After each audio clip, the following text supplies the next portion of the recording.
Evening. This is a meeting of, a special meeting of Government Structure Administration, meeting Tgs&A here at 7:30 on March 24th. Before we get down to business, for the benefits of anyone who will be watching on 79, I'd like us to go around the table and introduce ourselves. Please give your name, district you're from, and the make and color of your first car. Well, now that's, in that case, it's Frank Kemp. that's PII, you know, that's like, Frank I don't really Kemp. want to give that out. Like my You password. can choose that. It will sue you under FLI. Frank Kemp, District 4, a Volkswagen Beetle, which I hastily painted red. Joseph Barney from District 6. And first car. When I was a kid, Yeah. Subaru, There you go. red Subaru. There you go, Linda. Linda Tavlerius, District 1. It was a red Chevelle. Yeah. Oh. Jack Davis, District 3. It was a 1951 Plymouth with the stick on the steering wheel. Joe Michelli, District 4, 1962 Pontiac Tempest. Doug Kreutz, District 3. It was a used 1986 silver VW Golf. And David Bain, District 5, and reluctantly. Sorry. Oh, okay. Reluctantly, my car had 4 wheels, so I'll disclose that much about it. It's my first car. Sorry. Jessica, you're next. Hi, Jessica Cahill here, District 1, used Jeep Wrangler, tale as old as time. And Gail, And- you're next. Okay. Ann Gail Holt, District 2, and I had a Thunderbird. That's what I had. Snazzier. Well, let's look at the agenda and package. We all have a copy. I'll introduce our guest, Jack Davis, Chair of Finance and Budget, who is joining us again, and we appreciate his presence. This package shows our agenda, the minutes from the last meeting, 11-page valuable document of what the main thing is we're working on this evening to get this thing buttoned up. And then the materials associated with conducting a caucus for purposes of filling a vacancy within a district. And then we have, as a formality, some comments on part 5 concerning Robert's rules, which is a separate agenda item. And then we can adjourn. Unfortunately, in that this is a special meeting, we need to stick to this agenda. Our next regular meeting will be sometime in the second week or third week of April. I don't have the date exactly, but this is a special meeting. So, welcome everybody. Can we take a look at the minutes, which our loyal clerk has prepared, so faithfully. 3 pages.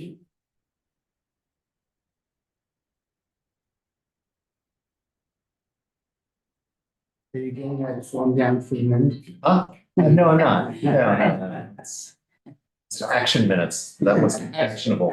So if anybody has a comment or suggestion to it, could I get a motion to approve these minutes? So moved. Seconded by A second. all in favor? Aye. No opposed, no abstaining. Thank you. Motion. Now we turn to the meat of the meeting here. The next handout is an 11-page draft of changes to Appendix B, Part 6, which has to do with the definition of the duties and responsibilities of the Rules Committee and the 7 Standing Committee. This document has been under development for quite a while, and the last couple of months, the speed has picked up remarkably. What we have now is a 11-page comparing the current text that's in the Unicode on the left, and on the right, the text that has been developed over the past couple of months. It is different than we saw at our last meeting. Certain items have been highlighted in red, and I know that Jack will take us through those. Since we have met, since our committee met last time, Jack and I have met with all of the standing committees and collected their comments. We'll hear about them in a moment. And baked that where appropriate, baked them in. And then where something wasn't automatically baked in, there's a list here of topics that we can consider this evening as to whether they will become part of the document or not. And that is a separate handout, like following 11 pages. So Jack, can you walk us through? Yeah, I'm gonna, As I say, can we see red? all right, so let me explain what I did here, because there's really two documents, but there's sort of one. So the first document that's in red is certain nits and nats or other comments that we have that I've just embedded in the document with the understanding that this committee has to say, yeah, we're good with this one. There's a couple of areas where which wording do you want? And this committee decides. I have both of them in. The second part was, the first part of it is a copy of some emails that we have received. Some of those comments have already been put in. Others, there's questions that this has to be done. And the last two parts of it are sections that, rather than putting in the new proposed section into the revised, it was to present first. So you have what the existing code says, what the proposed code is currently, because this is a document that this committee approved. It's a draft, but it's your committee's approved draft, and then what the new proposed revisions are, and we'll talk about why. So I'm going to run through them. On page 2, paragraph E, there was some confusion of, we had a pecking order of after vice chair, how do we do things? And the suggestion was to now read, prior to the annual meeting, the Rules Committee vice chair, or in the absence of the vice chair, another member selected by the Rules Committee shall seek out, and we're taking out the acting moderator, Rules Committee clerk, and that area because it's just too much words and doesn't need to have a pecking order. So does anybody have a problem with taking that out and just putting down another member selected by the Rules Committee in the absence of the vice chair? Nope. Okay, fine. So that's out. On page 3, there were two things that were here. The first one on H, we had Robert's Rules of Order without the apostrophe between the T and the S. Yeah, so we added in. Can't do that. Yeah, right, really. The other thing is that when I was looking at what you guys are looking at the caucus, I wanted to see what the quorum was, because some of us believe the quorum should be added back into that, which it now is. So I went to Robert's Rules to see how they define a quorum, and they do a really lousy job of it. No, just give us a lot of definition. Yeah, right. That's a lousy job. So I asked Frank this morning to do a search, and the Board of Selectmen has a number for it. It's 3. The Board of Finance has a number 4. And Robert's Rules suggests that you put in your definition of quorum. And it turns out we don't have a definition for either the full RTM or anything in this document. And we mentioned quorum throughout it without a definition. So, so we added for the Rules Committee, Standing Committee, and subcommittee, a quorum is defined as a majority of existing members of on each of the above. So, you know, every committee, standing committee has different number of members. So if you have 15, the majority has to be 8. If you have 14, interesting enough, the quorum majority is still 8 because it has to be more than equal. So I'm going to go quickly to the last page. What we did on that was restate that for the full RTM, a quorum is defined as 51 members because we know we have a standing body of 100. So 51 therefore was added in that final line. I have a question about Sure. committees and how RTM members become members of committees. Just because It's the only thing. when I think about a committee having 9 members, let's say. Mhm. So it seems simple that you know what your quorum is. But if it's really easy, if it is some way very easy to add a person, add 2 people, your quorum changes. And but how are those committee members added? Are they voted? I don't remember how. Okay, very Being new, I'm simply, very new to RTM, I've so- had 2 things happen in my committee. So one, we had a member leave because they moved out of town. So I went to down to 13 members or so. So my quorum was 7, but even though I knew he was leaving, I had to still count him until I knew that he formally handed in his resignation to the town clerk. So once it was in the town clerk, I could then say, I only have 13 members on this committee. My quorum is 7. All right. Now, for new members that come in, similar to what happened to Doug, he was caucused in.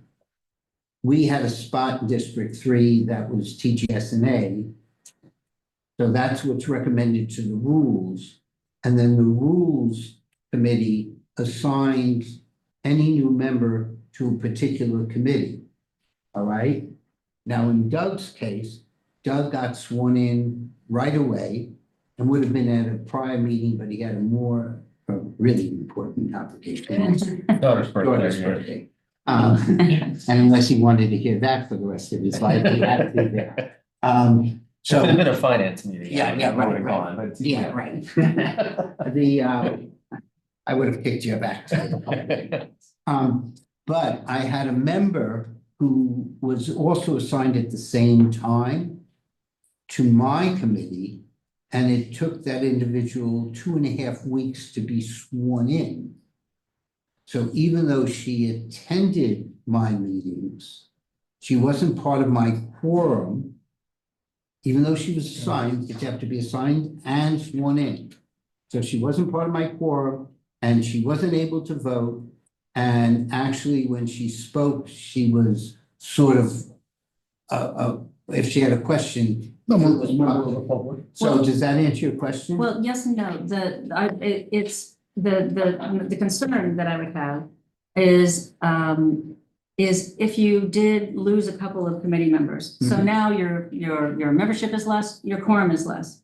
If someone was trying to engineer that, the loss of, forces somebody to resign, bullies them out or whatever, in order to have their 4 allies become the quorum so that they can vote the way they want to. That's the nefarious. The only So- way that can happen is once you are on a committee, you are there for a year. Mhm. All right, there is no, you're kicked off. There is no expulsion. Well, they can of- resign. You have to resign from the RTM. Yeah, Okay, so they resigned from the RTM, and now what do you do? So this is my follow-on question to that is, so what happens to that committee? And obviously, you're going to replace that 1 or 2 committee members, you're going to replace them. But in the meantime, is it noted that you cannot no, you have to do business. have a meeting? No, you do business. Well, Yeah, the fact is that first of all, most committees have. This is one of the committees that has the least members, okay? My membership has fluctuated from 1 year it was down to 12, which is a lot more workable. But we also had 1 year where we had 17 F&B members. Mhm. That's frightening, all right? Only because part of the reason why I'm always virtual is because people travel. Mhm. So when you have to get 9 members at a meeting, that gets very difficult, Mhm. all right? But But I think that's why that's why you'll find in some of the descriptions of what a quorum is represented, that's where the number comes from. So that you cannot operate without your full membership in order to avoid that situation. But we where don't somebody have tries we to- don't have a full membership. You see, unlike a district where you're assigned a certain number of people based upon population, the committees are not pre-assigned the number of members. Oh, okay, well, that's okay, That's the difference. that's the difference, so. So it's Oh. based upon who's number one, what are your number one choices? Yeah. District 3 had a situation, we were down a lot of people because several of our people moved to other boards and commissions. Yeah. All right, and 2 people moved out of town. So we had 2 committees that when we went to the first organization meeting for the rules, we did not assign anyone to 2 committees. This was one, another one was PZ&H. Mhm. Because we weren't going to remove anyone who re-upped from where they served last year, where they had good attendance and where they were active participants. Mhm. So, but none of the committees have a pre-assigned number. Okay, well, And then in that's that the case, you difference. can't have a number Right, stated for that's- anything. Okay, That's why we okay. say of okay. existing members. Now, Jack, we're making good progress there. We'll take foot. No, sorry, that was my only note As I in said, advance. we can either get this done or we can get it right. The right way or the fast way. I know we're doing it the right way. Page 4. Message will move a little faster. Okay. There's a couple of things on this, and we're gonna come back to this at its discretion, subsequent vote of the RTM, the Rules Committee, blah, blah, blah, blah. What we did is when it come down, should the Rules Committee revise the foregoing, any such revision shall be referred to the town TGS&A, too much to say, committee for review and change to Part 5, Section 2, and we're deleting and any other such action deemed necessary by the committee. We're just taking that out. The purpose of that is I want people to understand that if there ever is this occurring, that somebody has to come back and change this section to either add or delete the definition of the committee and other things like that. Interesting enough, long ago, they did combine 2 committees, which public safety and health were combined. And there's nothing in Appendix B, Part 6 that said that they could or couldn't do that. So this was added to say, this is how we're gonna do it. So what happened is, and I'm gonna shoot ahead so we don't have to come back, someone suggested, and we do say that in the beginning at its discretion, subsequent vote of the RTM, somebody wanted to put in what is typically called a supermajority, suggested we had a supermajority, a 2/3 vote of the RTM. So I'm presenting that to this committee for your discussion. Somebody mentioned maybe it should be 2/3 vote of the members present at the RTM, because if something like that had come up at the last meeting where we only had 58, 59 members and 2/3 vote is actually 67 members, we could not have addressed that at that meeting. But if we have 2/3 of those present, we could have. So up to you whether or not you just want to have a vote of the RTM, a 2/3 vote of the RTM, or 2/3 vote of those members present. You guys decide now, because I gotta. How is it currently, did you say? Right now, it just says vote by the RTM. Which would be Vote of the RTM. At, 50% plus 50% one on whoever is present. It becomes a majority of the members present at the RTM. It doesn't need to be 51% of the original members. And we're talking about a vote to change the committee structure. Yeah, which will, I can't imagine it happening, but just in case it does in 20 years.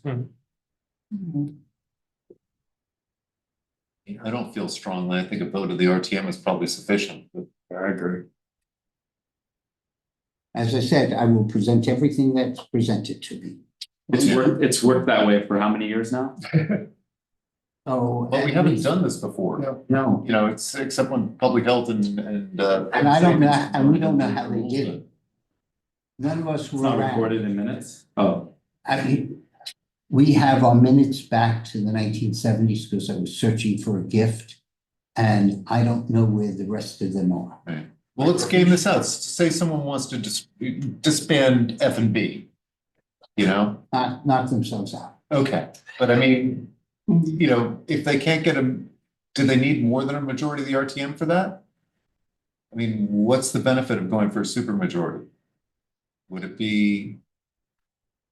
Well, and also you have to, I guess you have to respect that as we discussed in prior conversations, a meeting is a meeting.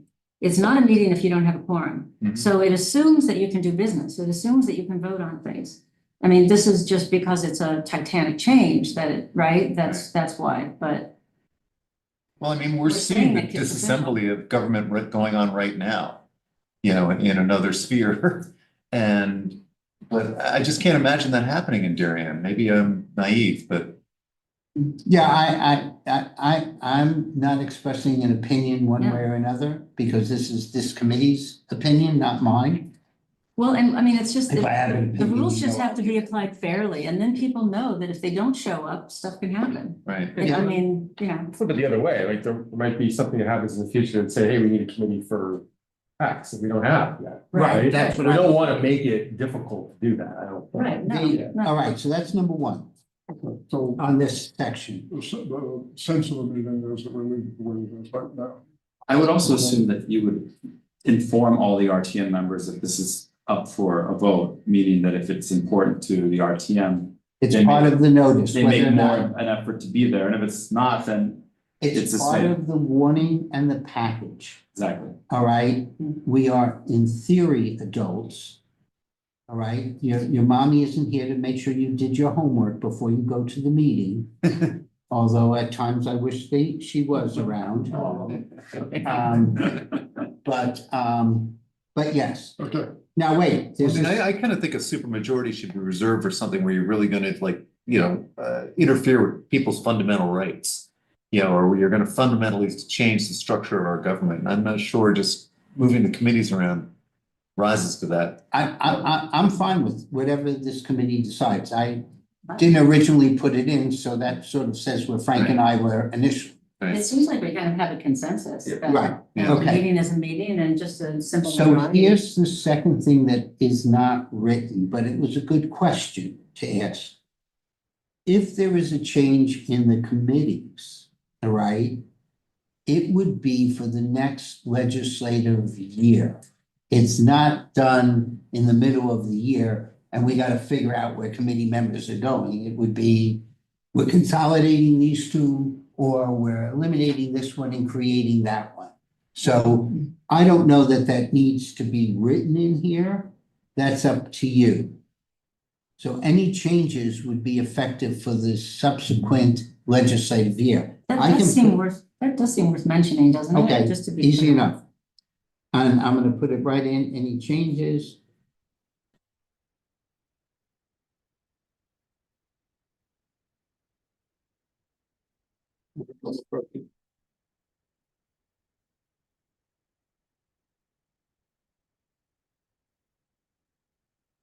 Fine, good, that's it.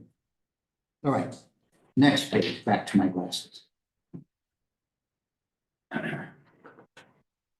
We've already covered page, oh, I'm on page, 5. Yeah, 5. So this is a choice of words. What we had in there was all standing committees shall comply with all state laws, codes, and requirements as applicable and observe the town charter, regulations, and ordinances relating to each committee's scope. The suggestion was to take out the word observe and put back in comply with again. I don't care which one it is. Observe is similar meaning, but More passive. Yeah, I think the town charter, you gotta give Comply that, with. that's Yeah, the comply. constitution, that's, you know, well, Yeah, no, because we use comply in the first line with respect to state laws. oh. Why would we use a different word with respect to the town Yeah. charter? Right, it would suggest that we mean something different by using observe in the third line. so to comply with again. Yeah, Okay, fine. If you notice that I had already taken observe out based upon the suggestion, but I need to hear from this group that you guys agree. I mean, I don't even need comply with. It could be comply with all state laws, codes, and requirements as applicable in the town charter, Yeah. Yes. regulations, et cetera. I don't think you need any of those. Please make sure to have all your personal belongings. Yeah, we can just take out comply with and just say, and the town charter regulations. ordinance, Yeah. Committee. It's, Was someone, I don't see. She's got someone. She got. Oh, okay. are you okay? Yeah, no, I think there was an announcement on the train. Oh, that's, I had to do that okay. the other day. So, right. Okay, so we're taking out comply with in the second line and we're just doing and requirements as applicable and the town charter regulations ordinances related. Nice. Yeah, I was just gonna say, I don't like the word observe. That's why I took myself off mute. And now you can hear the train, but yeah, I didn't like the observe. That's not a really good word for anybody, you know? It's out. Got it. Perfect. You are so good from doing this on the train. Thank you. Okay, on page 6. Finance and budget.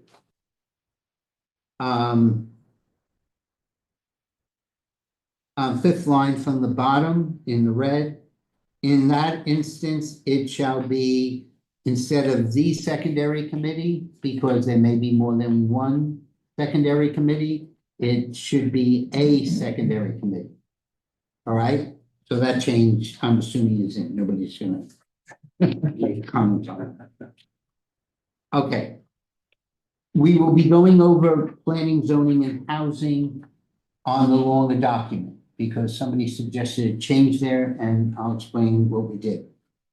So, on public health and safety, originally it said liaison with the relevant relevant public safety, health, human services, emerging services boards, blah, blah, blah, blah, blah.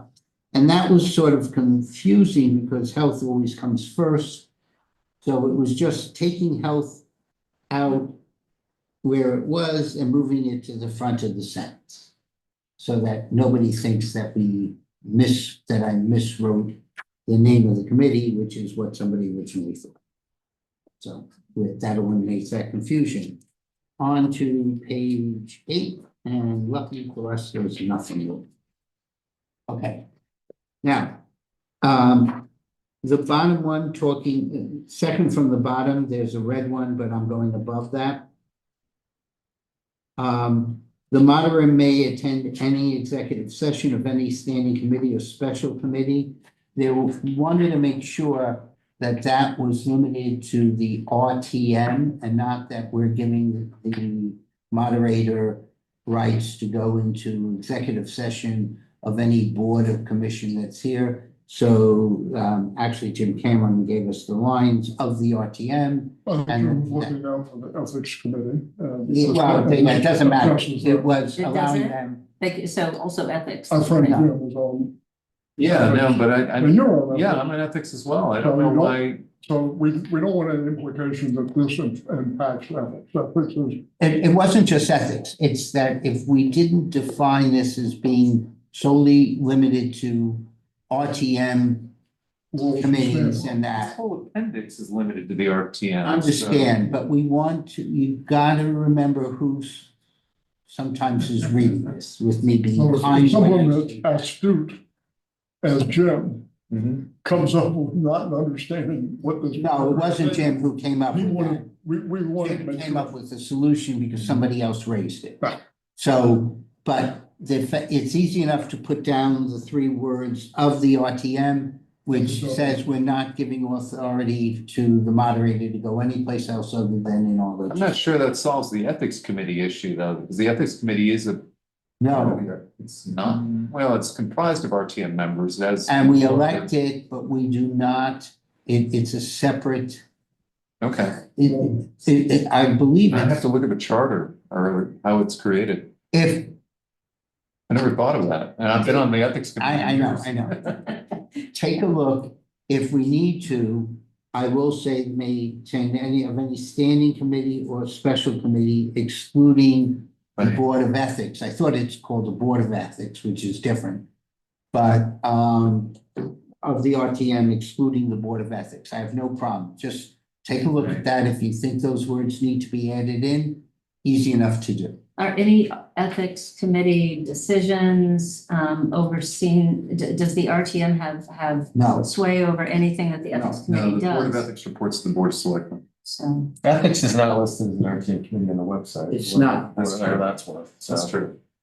so It's it's, just comprised of RTM members and it's a creature created. And we elect them, but we have nothing to do They don't with report to anything you. that goes out to it. Okay. And what goes on there is private unless it needs to be made public. Right, until there's an adverse decision. All right. While we're on this page, I'm gonna go to one of the lines that we have in the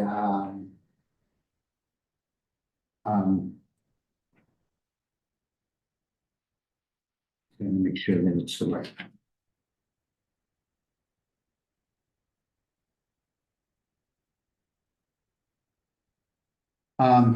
So I had a discussion with someone and we had originally taken out, deleted, trying to get to what was written.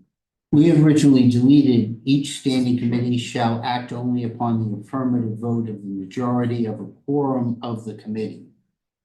The part that annoyed me and part of the reason why I took it out is that committees can also act on a negative vote. I am not in favor of this budget. I'm voting it down. So we have both positive. I'm not in favor of this ordinance. I'm voting no. So I didn't like the word affirmative. So what we decided to do in speaking to the person is twofold. So the revised thing is adding it back in with the following verbiage, and this is on that sheet that we have. I'm looking at what I sent to Frank. What's in the package? Yes, that's it. There's too many things.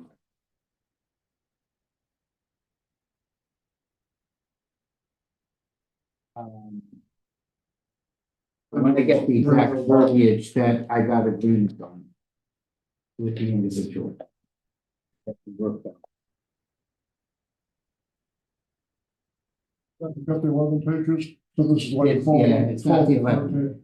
Okay. So the new revised one is each standing committee shall act upon the majority vote of the committee at a meeting with a quorum. A minority report representing the position of those that disagree with the majority should be reported when applicable. Now, I'm gonna make a comment. You did not hear a minority report. The report that we had at that last RTM meeting should have had point of order, point of order, point of order, point of order, point of order, point of order. The minority vote was supposed to say on what was before us of whether or not we take depreciation A or B, all right? And if the individual did not like motor vehicle taxes, all he has to say is, I'm against motor vehicle taxes. What the heck goes on in any other state was immaterial to what was on the floor, all right? What he provided, just because I'm gonna correct some information now.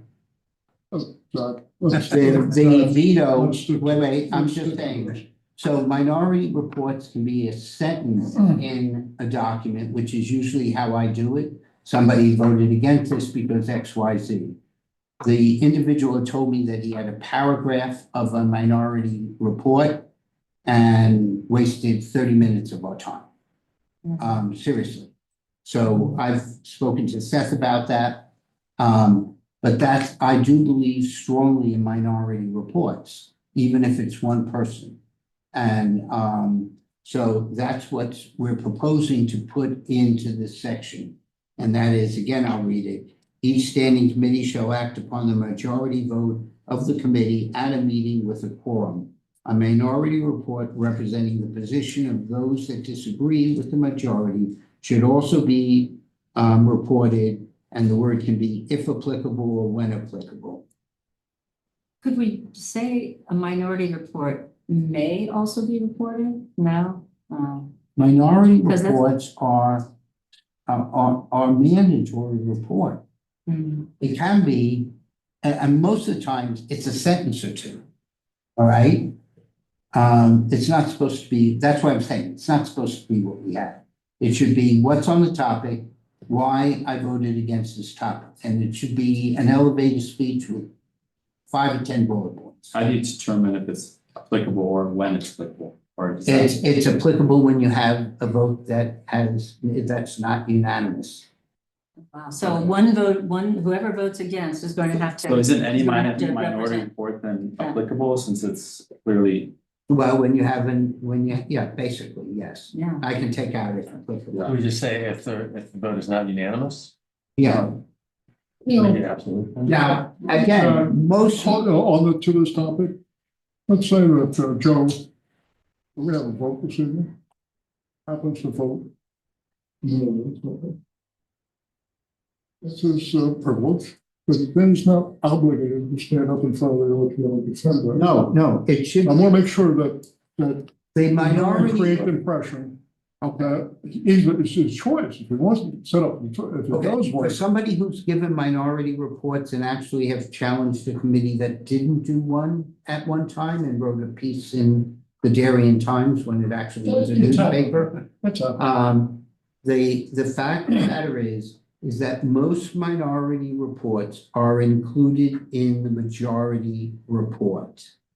All right, so you ask the people who may have voted against something, what was your position? They write it, it's added to the report. What the individual gave me was something that I was unwilling to read.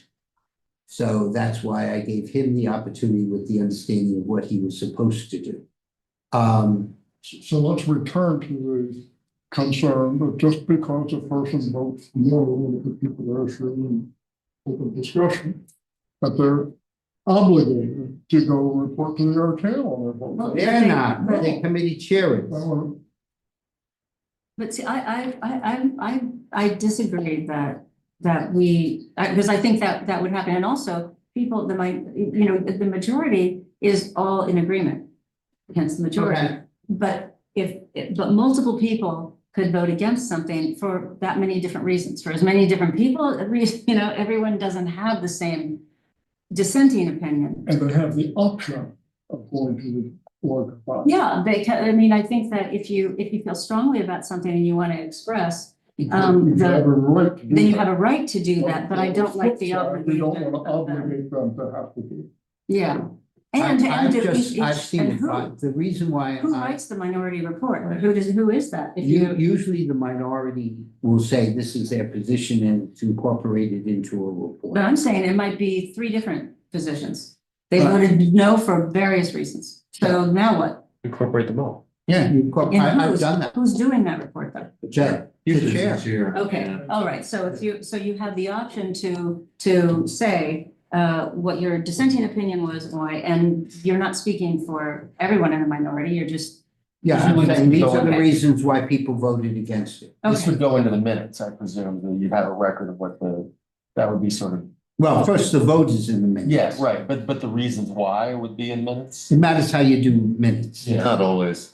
Yeah. You know, since we have video now, most of the minutes are more like action minutes. This is what a general, like, we discussed these topics and took these actions. If you look at my committee, we discussed this resolution, here's who moved it, Yeah. here's the vote. Okay. By the way, at the top of our minutes is a link to the video of the meeting. The point of it being that there is a record of what was said, so that if the chair mischaracterizes the minority position, then there's a recourse. So that's why I asked people if there's ever a negative vote to write to me what Yeah. theirs is in an elevated speech. And presumably the minority Yeah. people are in the RTM, and if they disagree with the chair, most people aren't too bashful about getting up and saying so. Matter of fact, at one time as a chair, I was in the minority and had to give the minority the report, and then I allowed the majority to give the report of why they moved something, and I gave the minority opinion for those of us who were against what they were looking to move. So it matters how you operate. I don't have a problem with my people coming up and talking. Although. So after this discussion, we're looking at the red and black here on, So I've just changed on it. page 10. It doesn't read there for discussion at the meeting. It looks like we've had the discussion, and it looks like the word, I'm happy with the word may. I just put in May. May is in. Yeah, no, I understand consensus. So it will read, each standing committee shall act upon the majority vote of the committee at a meeting with a quorum. A minority report representing the position of those that disagree with the majority may be reported. can I do one more picky thing, because we've Picky. knocked it out of so many places, but we don't say anymore at a meeting with a quorum. If it's a meeting, there is a quorum. It can only be a meeting if there is a quorum, right? Didn't we, I believe that the person was insistent on this one. on this wording? Okay, all right. Yeah, okay. and I wasn't Okay, gonna yeah. argue The anymore. word form is sort of like whack-a-mole with us. Yeah, I know, it's like, just when we thought Just in we, case. just when we thought we killed it, no. I don't love May just because I was worried that the chair might, like, May sort of who decides, right? Right, The chair decides, no, we're not gonna amend our report. What's? Well, then the How would people they have to request- come up. What's the, and- again, what's the recourse? The request of a member. But what happens is that right after the reports are done, the first person who would come up would be somebody representing the minority to say, this is our minority opinion. I mean, there's been things that have been discussed in the floor of the RTM where there's a lot of discussion going on where we get into calling questions because, people are saying the same thing 5 times. But yeah, it would then be done by one of the people that voted against or. well, maybe should isn't a requirement. It just says should be reported, doesn't say it's required to be reported. So maybe is that You better? could say may at the request of the minority opinion or position or something like that. Or at the option. Just to make it clear that The if option of the the minority dissenting has the vote. option to say we should do this. That is when the moderator hears reports from the committee, the primary committee, second committee. Doesn't the moderator say are there any other members who wish to speak before going out to the public? No. Anyway, He says, is there any comments to be made? He doesn't ask if there's any member. He first asks if there are any committees that have to. But that satisfies someone who's sitting there in their seat burning with objection. You can pop up at that point. Make a Yes. comment. Yeah, You know, Well, and it's not a huge deal. I mean, it's just that. it's rare that it happens. If there's not an easy consensus on it, then I would say just, you know, go. I'll leave with S&P May. And, you know, And then trust that if a committee chair does not do it, their committee members will make say sure that something. they say something. Fair enough. So I have no problem with that. Where were we? Okay, so that's gonna be added.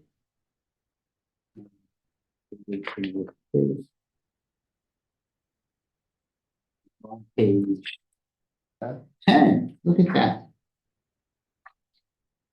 So on page 10, the second, Where are we adding that to part 6, section 5 or part 6, section section 5.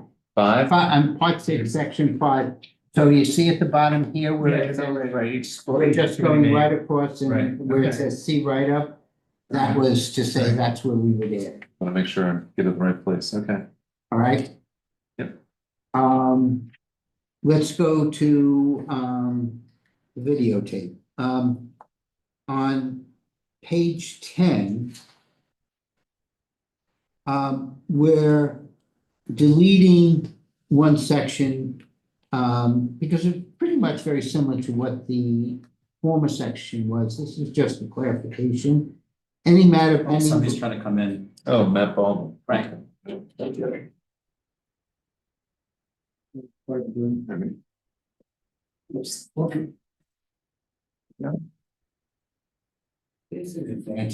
full enough. Hello, Matt. Sorry. yeah, that's true. Matt, let's take a look at you there. Because you're on the video news. There you are. Welcome. Sorry for the delay. How's the little baby? Yeah, I was about to say, where's our other member of the committee? She's sleeping finally. Great. Wonderful. All right, well, thanks for joining us. Yeah. We're going through the 11-page document. You're a lucky person that you can join us on page 10 of 11. Okay, Great, thanks. so there seemed to be some duplicity in this. Duplication, not duplicity. Yeah, whatever. Two different meanings. Yeah, at this point, my mind was burnt on this. Okay, so any matter pending before the standing committee may, by vote of the majority of the members present at any meeting, be brought to the floor of the RTM. We're taking out for discussion at that meeting because that's what you're doing. Or by requesting the placement of the matter in the warning of a future RTM meeting. So the real change is, it's pretty much exactly, but the existing code says at the next meeting, there's no guarantee that it'll be in the next meeting, so we're just doing future. That gives a little flexibility there. And we're taking out the statement of the obvious that for discussion at that meeting. So that took care of that. I think we're okay with the duplicity here. Thank you. This has to do with an issue that the whole committee would like to bring up. Whereas the prior one was the issue in township. Yeah, well, we got it fixed. We're just taking out some words to make it clear. Okay. Last item before I review some things where you have to decide if we're even going to address them. The proposed planning, zoning, and housing is a liaison with the land use boards and commissions, including but not limited to following monitoring, reporting, and recommending on the town's 10-year plan of conservation and development, affordable housing plan, other related state required reporting as appropriate, planning and zoning fees, financial matters, and other areas assigned. That really wasn't covering it of what they do. And then I'm going to get into the concern of what's there. This is on that separate. Second page, it's page 11. Well, on the top of page Document. Oh. 7, Oh, so you've got existing code and proposed code. Okay. And then in this two-page handout, we've got the same existing and proposed. Understood. And what Jack is going to address is the third paragraph down there, which has been developed in discussion with our friends at PCNA. No, we're gonna get back to those. Tinkerbell. All right. I want to get to the ones that let's we go. are, we'll go from there. Okay. So the revision is planning, zoning and housing liaison with the land use boards and commissions, the Darien Housing Authority, public housing program, and operational departments, including but not limited to following monitoring, reporting, and recommended on financial matters, planning and zoning fees, the adoption of laws, rules, and regulations, town 10-year plan of conservation and development, affordable housing plans, and other related state required reporting as appropriate. The concern is, and I do understand this, is that the RTM really doesn't have a say on certain matters that go before P and Z.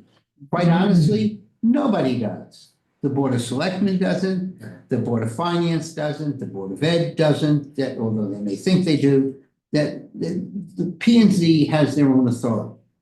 So, Has that always been? yeah, that's Okay. state Yeah, law. it's by state law. Oh, it state is? law, Oh, yeah. yeah, okay. That's why their fees have to be in the ordinances by state law, where other fees can be in appendix B. All right? But here's where the RTM does have some say. So if there's some new regulation going on, the committee or individuals can make comment to P and Z when they're doing it. In fact, that committee does follow every board meeting of what's going on. That's number one. Number two, on something like when ADUs came through, I guarantee if PZ&H went and said, no, we're against this, it would have been a much longer meeting and potentially we would not have approved what P and Z had put forward. If they look at the fees and they say, no, we don't like these fees, then perhaps the RTM can vote it down. The town plan on conservation and development, that needs to be approved by the RTM. Now, while people are saying they don't have influence, and I'm gonna keep this as clean as I can, the reason why we don't really have problems with it is the land use departments and our P and Z committees, commission does a damn good job. So when it comes to us, there hasn't been a reason to challenge what's going on.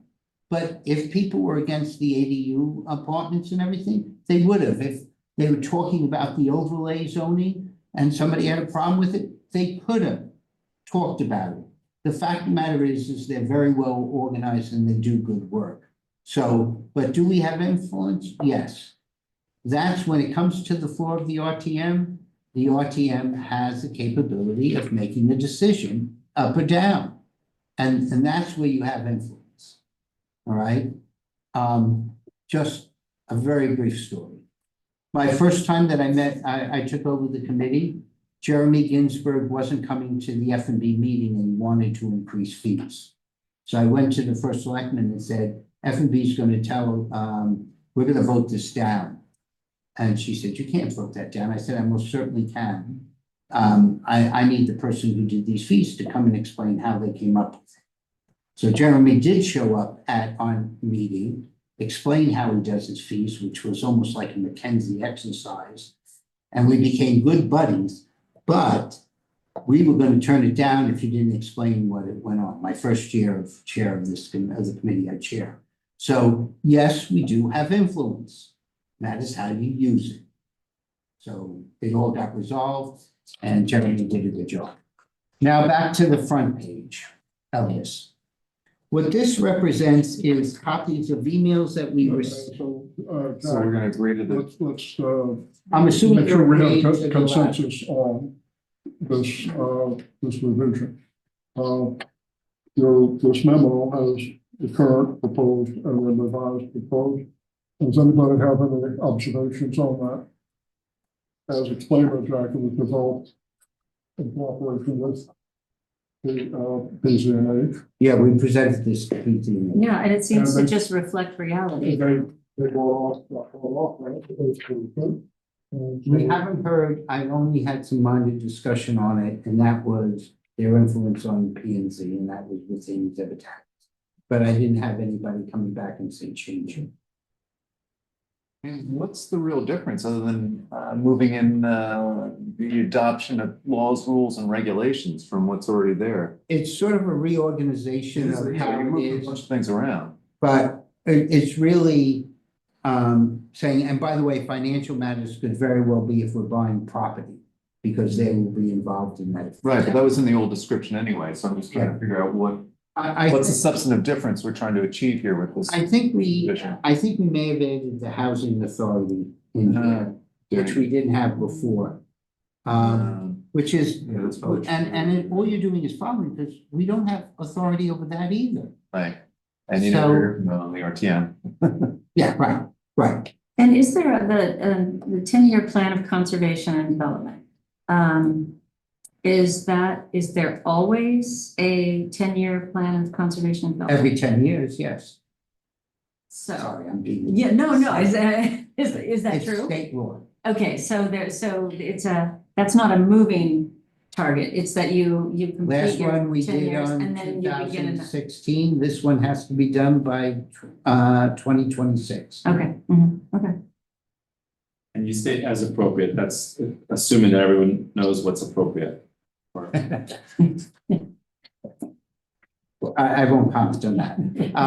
The last people that we've had chair of PCNH, and again, we're writing something not because people are in there now, because we don't know that they will continue.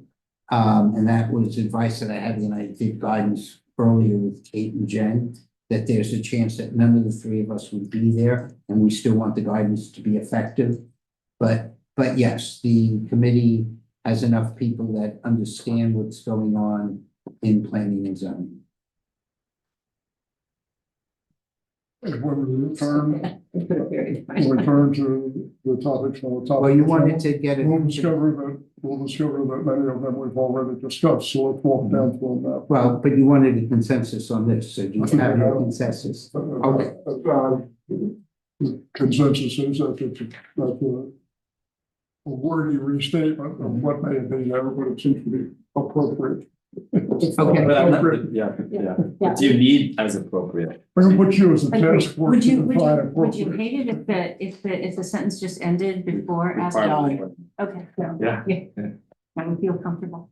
Again, All right, walk us down. this is how most of this has been done. If there's a suggestion, I just take it out. I'm not here to fight things here. Why don't you walk us down? All right, so what this is copies of emails that we received. There were some other emails that we had, and I'll go through them. And as I said, if it was bits and bits that I got, I didn't include it here, I just made the changes. So one of the questions was that when we're discussing the standing committee, what happens to members of existing committee, but we added that it's available for the next legislative year, so that takes care of that. There's always been a discussion of, priority given to seniority when people are signing rules. I personally do not like a priority schedule for how people are assigned to rules, because it would include what their experience is, what their background is, whether or not they attend meetings on a timely basis. I have no problem kicking somebody off if they don't attend meetings. And neither do other members, committee chairs. So, yes, if you've been on the committee for a while, I actually fought a rules decision when a committee tried to take off a vice chair of a committee and made sure they're on, and they were put back on. So the fact is that you don't want seniority. If there is nobody else there and somebody wants to be on a committee and there's room on it, and somebody's been on for a long time, I can say District 3, we do move them onto a committee of their first choice, providing we're not bumping somebody else off. And what is the Criteria? When we talk about seniority, some people have served on the RTM for many, many years. And I don't know, do they pretty much stick to the same committees, or do people tend to switch around, or is there a? Matters. I mean, my first year I was on TGS&A, and I've been on F&B ever since. All right. Some people move around to what the hot topic is. And you see that committees change. Education and F&B used to be the committees to be on. And then it moved to Park and Rec or Public Works became hot topics. So But they served on Public Works or Right. way a long time ago. I was chair of Public Works for a while. I was a selectman. And then after that, which committee did you come in? David was also a selectman. Did you come in to teach us something? After being a selectman? I was selectman, I took 10 years off. I only took two. What's wrong with me? All right, Jack, let's take the next item down. Well, wait a minute. I mean, I guess Oh, now that we're oh, talking about okay, this, I'm well. sorry, we've seen some monkeying around with committee assignments too. I mean, it's been a while, but I remember there was a time when we had a very qualified member up for P and Z or PZ&H, and they ended up getting bumped off. And somebody went and fought for that individual to be put back on, actually two people to be put Yeah, back. and that individual ultimately became planning and zoning commissioner. But I mean, there was a definite movement and rules to like, we don't want this person for. Political reasons. It was political. It I'll be was. very honest. I don't know that instance, but I know in other. I'm very familiar. There's been a Right. problem, it's essentially a problem for the district to sort out. But I think what you don't want is somebody just parking themselves on a committee for 30 years. And liking, and they have seniority and there they sit. No, And I'm so not it worried. Once effectively you're on a reduces committee, the- no, once you're on a committee, you're on that committee For the, until you decide you want to get off. It's if you- automatic, but you. Yeah, well, if your attendance is good, if you still rank it. let's as refine number that, let's and you're refine a that a committee little bit. member, why would I get rid of somebody? Let's refine that a little bit by saying it's a district decision as to what they recommend to rules. Uh-huh. So if the But- if the person is sitting there, the district reaffirms, reconfirms that the person can continue to serve. Well, it sounds like if the committees don't have set numbers, if there, somebody has a real expertise and nobody will jump off, then you just expand the committee? Can you do that? Matter, all right? It matters. Because, and I'll just talk about F&B. There's a lot of financial people that live in this town. There are more financial people that live in this town who have no blooming clue of municipal accounting. All right, they're not the same. I'm glad that you run a hedge fund. This isn't this town, all right? And so, and I sit there listening to parents talk and other things and just smile and say, okay, I'll speak to you offline of what you didn't say right. We're not a business. Right, yeah. We're a municipality. We provide services. Right, and we don't make a profit on every one of them. And as I've heard people go multiple times and say, the Board of Finance should increase the Board of Ed budget, they cannot. Neither can we. Right. So stop saying that.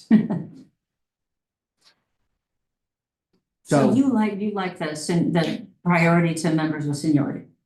I don't like putting any criteria down for how members are selected to go there. I don't even like what Frank said.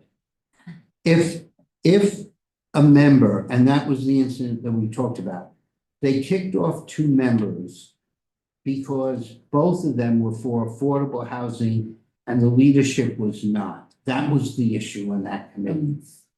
So one of the people they kicked off happened to be a professional land use attorney who had more knowledge than any of the rest of them did, and eventually was moved to the P&Z Commission and was vice chair. And the joke was, okay, you're asking for more free legal advice today in this meeting?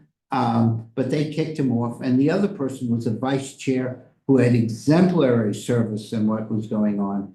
And it was not my district, but when I was serving in a different district, I'm still living in the same district, my district's been rearranged.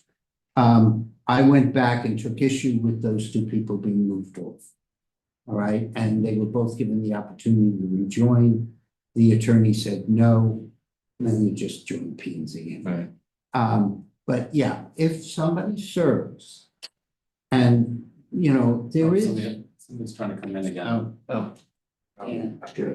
There is an advantage to have some history and knowledge. I have half of my committee right now, 1 or 2 years. That is a real burden. Because it takes at least 2 years to understand the Board of Ed budget. So that's, no, I think it's important to understand. So, Yeah, we don't, it's all good, but it's to the point now, David had a question about seniority. Was it, I don't think we've addressed the question. Well, the question is Admitted whether- that there's a well- question out there, though. Yeah, the question is whether we want to put in criteria, and I guess Jack has made a pretty eloquent plea that we should not leave it up to rules to decide what the criteria is for members. I leave it up to rules to manage themselves, which is what happened. I was on rules at the time. No, I get it, no. Oh, All right, part 6, yeah. All right. I've been worn down. you should go to earnings before. All right, part 6, the question was that, we didn't address it, Well, that the well, person. this goes back to the, I just know. Yeah. Right.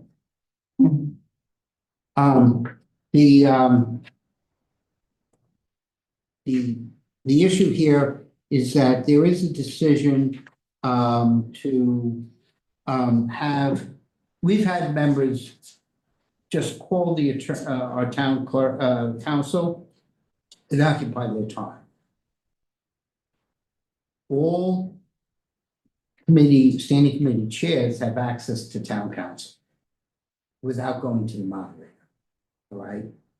Because we need that to do our business.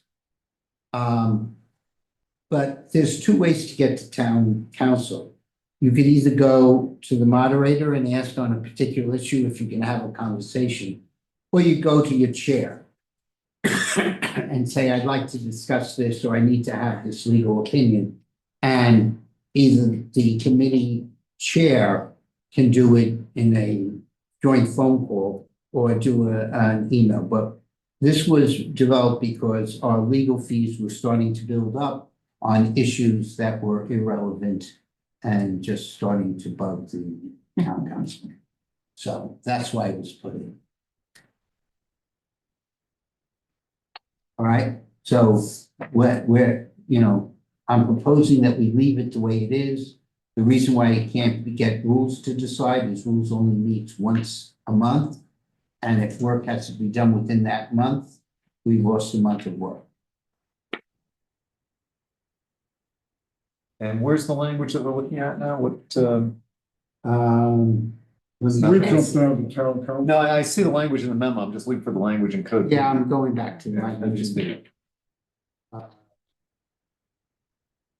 There's no notation as to what, somewhere after part 6, section 5. Here.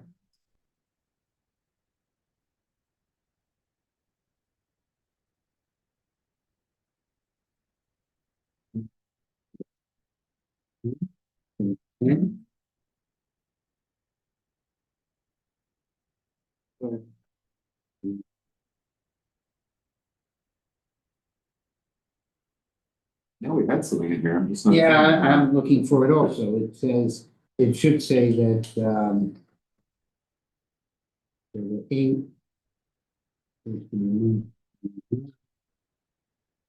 Search it.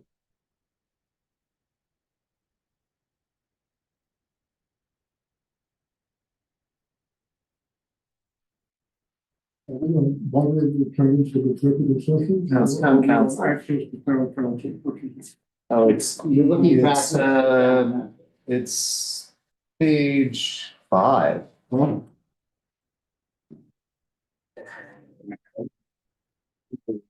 it's a bottom line E. Yeah. With the exception of standing committee chairs, RTM members are requesting consultation with town council regarding a matter are required to obtain approval by the moderator prior to such consultation. Now, the way around it is you call your chair and go that way.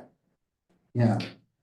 But that doesn't mean everyone's gonna get free access, Is it clear that the standing committee chairs have access to town council?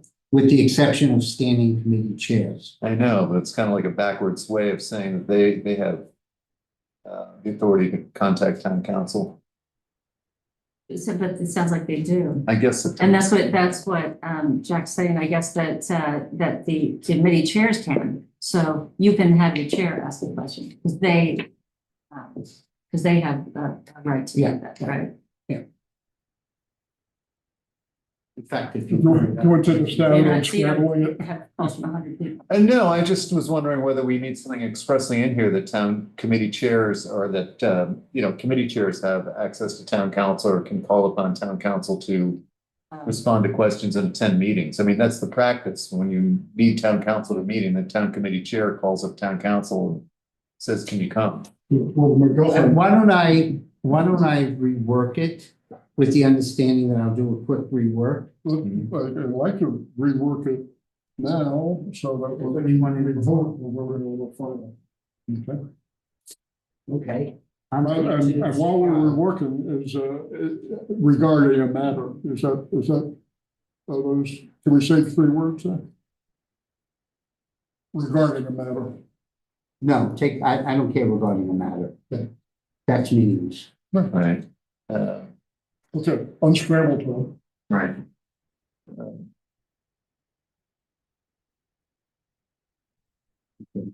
Standing committee chairs. And Put a pause on the RTM members, they request consultation with town council, given the approval by the moderator. The chairs have to get approval from the moderator? no, No. I have that happen.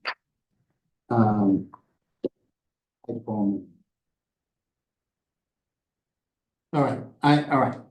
So how about we just say standing committee chairs have access to town council.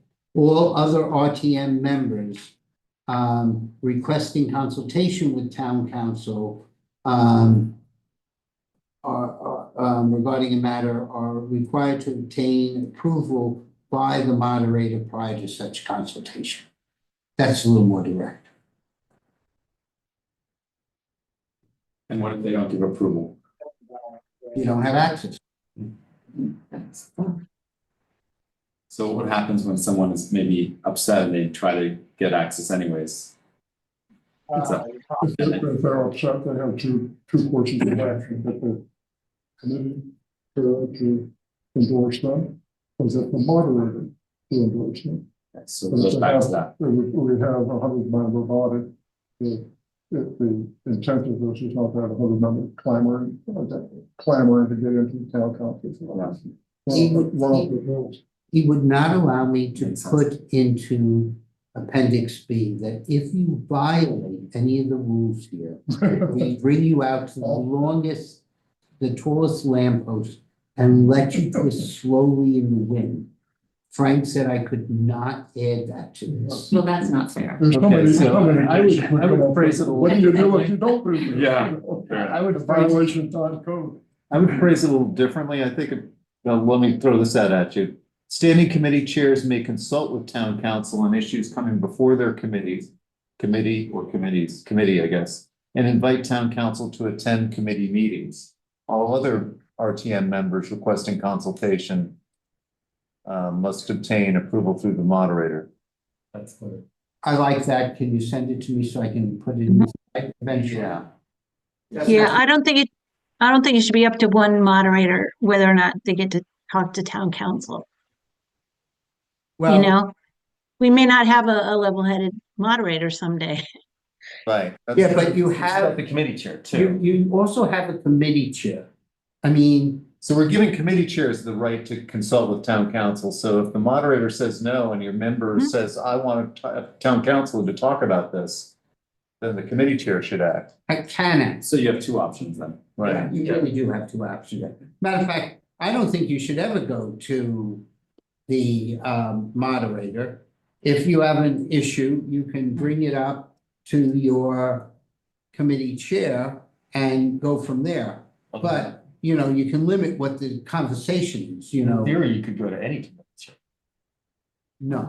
Oh. Yeah. Yeah, sure you could, if you. It just says, Yeah, just so what says committee Judge- chairs have access to town council, right? So that like judge shopping? Right. Exactly. Okay, anyway, and, Yes, you the, could. the intent of, the kind of the underlying part of this I like the way you is to protect our town council against 100 unruly people. Right, David, I like what you said. right. To me, that Yeah, works. that was good. Yeah. Just put that in, David. Okay. Yeah. I like it. Will do. Okay. Next one. We corrected the moderator attendance in executive session. I think we're good. This was talking about the supermajority, and we talked about the moderator issue. And so, as far as I am concerned, we have addressed all issues. Are there any other issues that somebody wishes to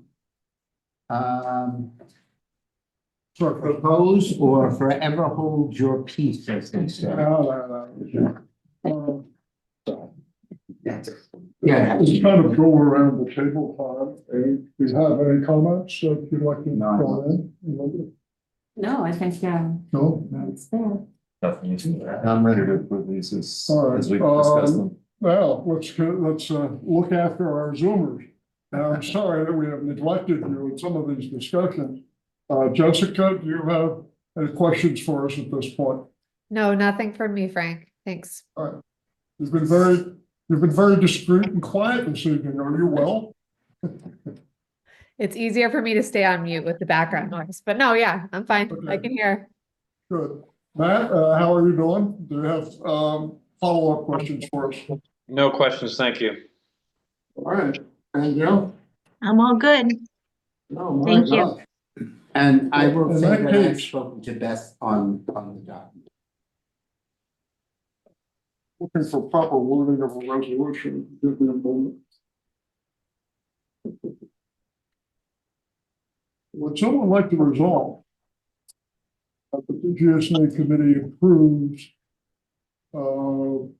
revisions to part 6 of appendix B as presented to be presented to the rules committee for placement of the RTM warning and agenda.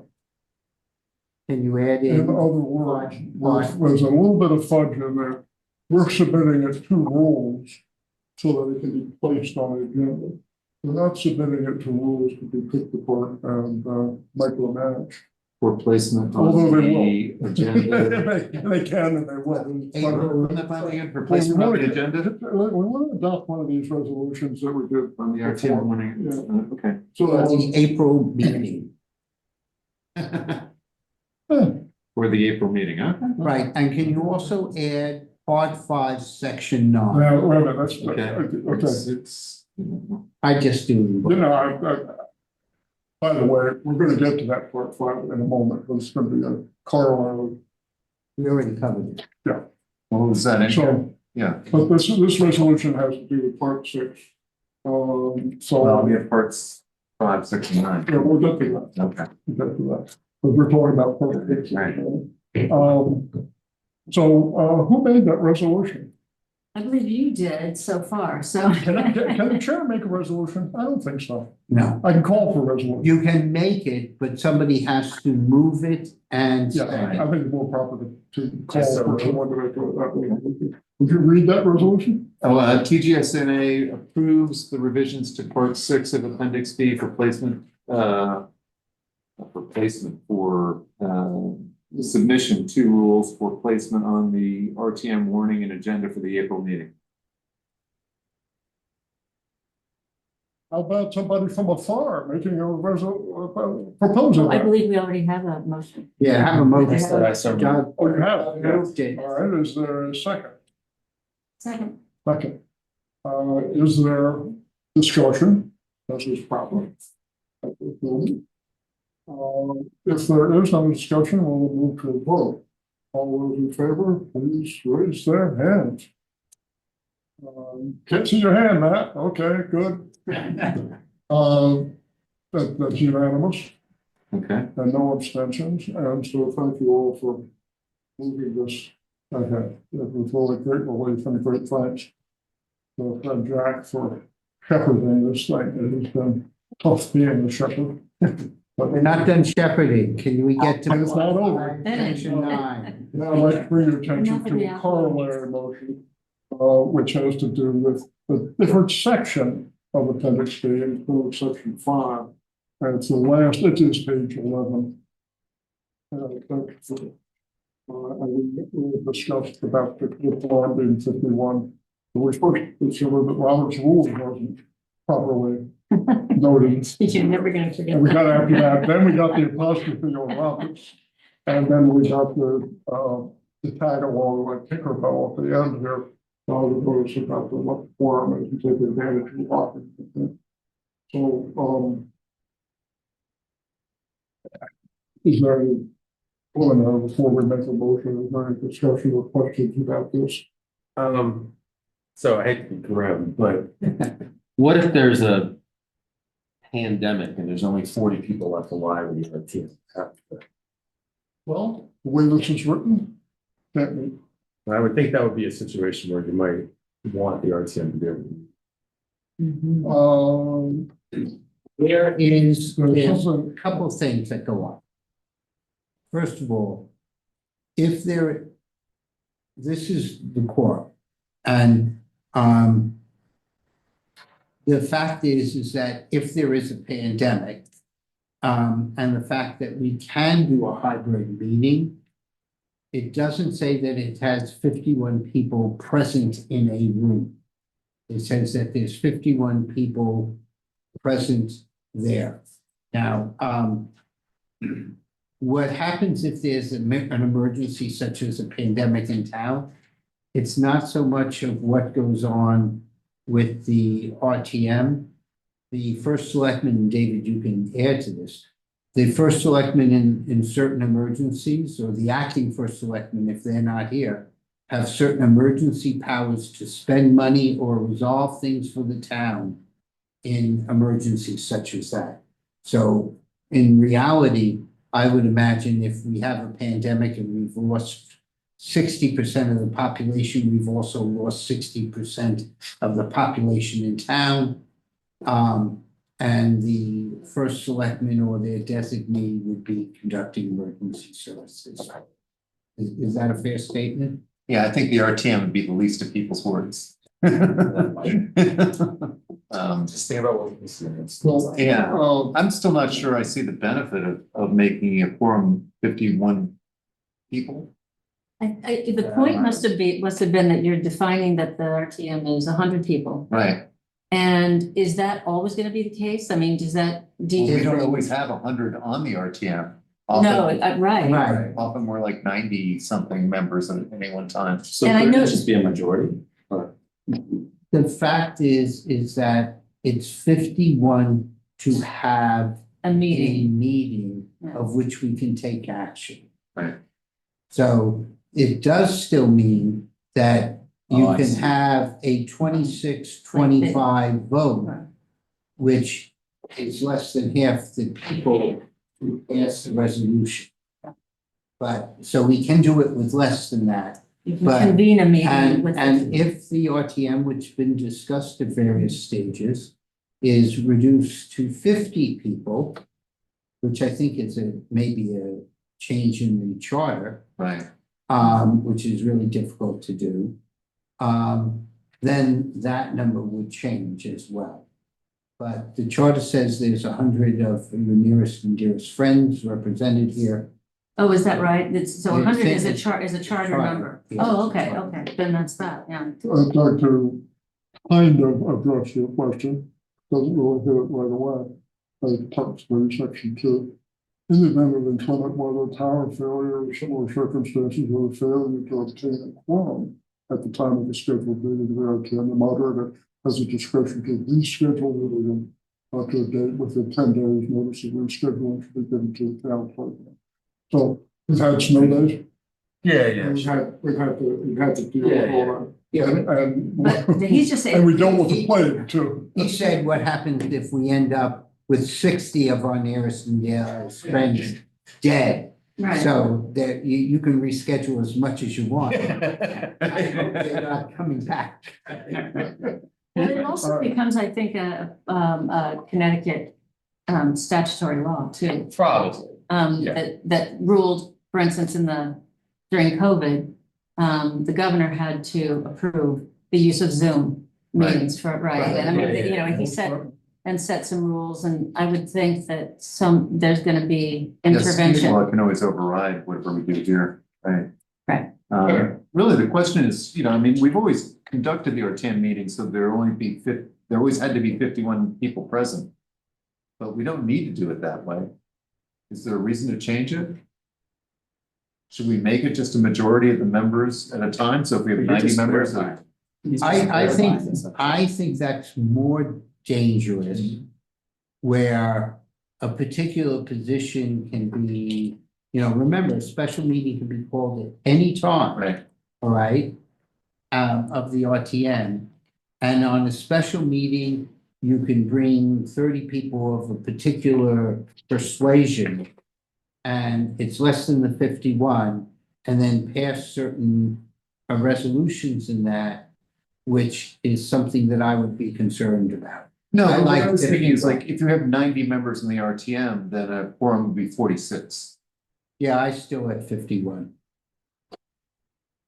I think having, for what we do, and being one of the budget making authorities and the decisions and powers that we will be addressed to do, I think knowing that if we're going to the meeting with 51 is okay. Now, I will tell you, one of the things that Robert Rules of Order says is that if we start with 51 and some people leave, we can still Oh, really? we can still take a vote, and that passes, providing if you look at it, that the lack of those people not being there would not have changed the outcome. So if it's a close vote, maybe it is, but if you're down to 49 and you have 49 or, you know, 40 in favor Right. and 9 against, but, you know, you have another 51 people, chances are that if the full assembly was there, it would pass, and therefore it's considered in Robert's rules as a legitimate passing item. And don't ask me why. I mean, we've never had, No, I've been on the RTM since 2003, except for a couple of years on the Board of Selectmen. I can't remember a meeting ever not going forward because we didn't have a quorum. Because we always have. Yeah, right. So I guess I don't really have a fundamental issue with the 51 number. Yeah, and I'd like to encourage people to show up. Right. I mean, Also puts a fire under the district chairs to make sure we're filling seats too. yeah, I mean, it's just unfortunately it's St. Patty's Day. Right. And there is no Zoom, just while we're talking about creating the quorum, there is no Zoom opportunity for the full RTM, right? No. And just good, but why? Is there a? We tried that during the Is there? depths of COVID. We had entirely Zoom. And then Okay. as things lightened up, we had a blended meeting. Okay, Such as this is tonight. right, And the problem with a 100-member body, or 90-member body, is recording of votes. It was done through breakout groups, you know. But now you have to go with what state law says. If we do a hybrid meeting at the RTM, it's a roll call vote on everything. So everybody's name has to be there, and we hear 50 people saying, "Can you hear me now?" right. Which further exacerbates the length of that meeting. Yeah, and And some people that's- lose the connection and you don't know, are they in or out? And that may be the That's person correct. deciding the quorum and, And so that's part of the Yeah. reason why we don't do hybrid. okay, so it's just We're disallowed. going to take up a similar topic when we move to our second topic. This evening, Okay. caucuses, but, Um, all right. Okay. Has there been a motion? Okay, is there any further discussion before we make a motion? All right, let's make a motion. Okay. Resolve. TGS&A committee approves part 5 as presented without amendment for submittal to the rules committee for the same blah, blah, blah, for the placement on the morning of the agenda for the April. Now, so would someone like to make a motion, something similar to that? Joe, thank you. How about a second? Second. All right. As is appropriate as the discussion of the motion is on the floor. All right, let's call for the vote. Those in favor, please raise their hand within the view of the screen. Okay, good. That's unanimous and there are no abstentions, so that motion has been approved. And what we will, this thing has been tagged on like page 11, even though it's a different section of the changes. And so when we discussed this with town council on the formatting of it, hopefully we can smash the two together, or if he says we have to have two resolutions. I do have a question. It got added to page 11 because it came up and after our discussion started. I do have a question for this committee and take your advice on. When we hand this to the full RTM, even though everybody's had the existing versus proposed code, there's 2 documents I'd like to hand out. One is just the proposed code written on its own, which is a 5-page document. And that will be the resolution. And that's part of the resolution. But as the working copy, I'd still like to hand out the 2-column with the reasons for why things were changed. Because even though this was handed out to people, there's no guarantee that anybody read it. That request will be made the town clerk when the package is prepared. No, I don't care. We tell the town clerk, I'm sorry, we tell the town clerk to put in what to put in the package. That's not different. The town clerk. I'm just asking what the committee thinks. If the committee thinks both of those documents, because it tells you what I have to work on these. That's right. I don't So know. if you think both of them should be there. Yeah, no, I think so. Okay, perfect. Now, as we move to the next topic, which I think we can, applaud and thank Brett for joining us. But I just want to make sure you're welcome to stay in this next discussion, which may be somewhat shorter. And because George a trip to the top of your life. I hope so. All right. I have moving budget on. things to do. Jack, stick with us because your counsel is. I appreciate always it, valued. but I got work to do. All All right, right, thank you, Jack. farewell. Thank you. I'm so glad this thing's passed. Thank you all. It's been a sleigh ride. The next topic is a change to part 8 of the same appendix, which has to do with conduct of caucuses to fill vacant positions. You have 2 sheets of paper. As far as our friends on Zoom, at the very last minute, going out the door, I sent these to you. They're an email that you probably received at 6:15 tonight. The 2 are a red line version of what we were discussing last time, as enhanced by comments from the district chairs and the members of their caucuses. And the other one is taking out the red lines and presenting a consolidated, easy to read portion. I don't have a full list of what the district chairs forwarded in, but you'll see them reflected in the red notes. And there was also some very good discussions that we had with the district chairs about these caucuses that move move the discussion forward to not making a change. In other words, some of these things are endorsed. Most of them were endorsed by the judge. Let's go through the red lines from the top. Rather than refer to it as meetings, refer to it as a district caucus.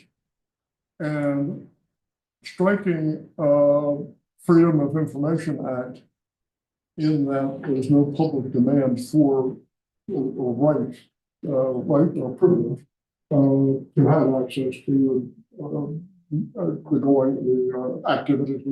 Sort of take that out, put the apostrophe in Robert, and then also define a quorum. Again, this is more education. Again, quorum whack-a-mole comes up, but it's actually to put it down so that the district chairs don't have a problem of defining quorum. Let's define it for the majority of the existing members. I should keep the numbers far away. I can't count them. You have to act that. Remain. It could have said remain and members. That's the point of that. Can I just ask? On that, the district caucus shall comply with Robert's rules. Is in the hierarchy of things, where Robert's rules has sometimes multiple, depending. I mean, it's not straightforward in every instance. And sometimes it's probably in conflict in certain places with the town charter. Also, it wouldn't be probably in conflict with Connecticut state law, because they would have, that I think is just a constantly updating, fluid process. But I guess it comes down to sort of the town charter and the rules, all, where there is a conflict as there will I think what be. you've identified as a big rabbit hole. Okay, yes. Okay. So is it What the okay, just, intention- you think it's okay, just say Robert's rules and go? speak to intentions, Uh-huh. but the intention is that you have a meeting where you get folks to ask people their opinion before you vote, to conduct yourself in In a defensible way, yes. Yes. and you could also go down the rabbit hole with different points of order. And So you're not gonna calling worry questions and all about that. whether it's the town charter or Robert's rules that reigns supreme.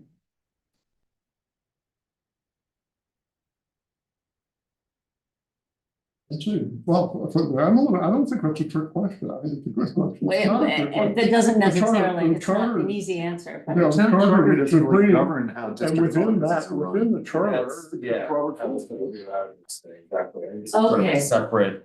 Oh, okay, you're right. This is really a Robert's rules thing. They don't really mess with Yeah, it doesn't say how to specifics of conduct a meetings. district caucus. Yeah. It's like how to conduct a meeting. Yeah, okay, Right. okay. But that's great. intentional. No, This that's, is point two, Shouldn't be. not acting on town policy, budget, or matter other than electing a member to replace vacancies. I don't- Yeah. I mean, I haven't Yeah, read the so- town charter, but. I think that's the answer then. there's not Okay, gonna be any problem. okay. Yeah. All right, well, net is there a way we can straighten that out a little bit? Probably Or leave it not. the way It's it such, is? I mean, it's pretty clear. So you're gonna follow Robert's rules. Yeah, I think that's fine. You can say, and there'll still be arguments even then, so. Okay. So, Number Nobody two, agrees on Robert's rules. yeah. number two, let's,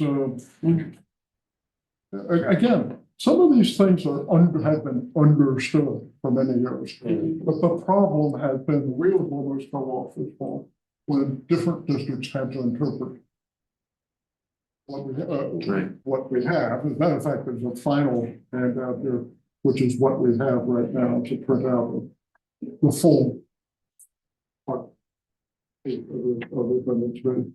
And we're only modifying the second half of it.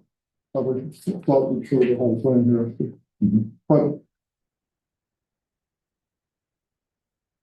the wheels, what if they didn't fall off, they wobbled. And the rules committee then asked us to sort this out. And that's what we're doing.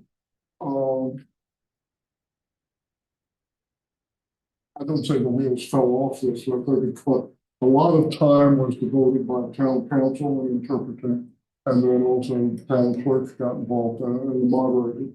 And so all three of them, all two of the three have asked us to straighten things out, and that's why we find something that's obvious, put down on paper. Three. A very good suggestion is attendance to limited to members of the caucus. That is coming, came out of the woodwork. I didn't see that one coming. Doesn't.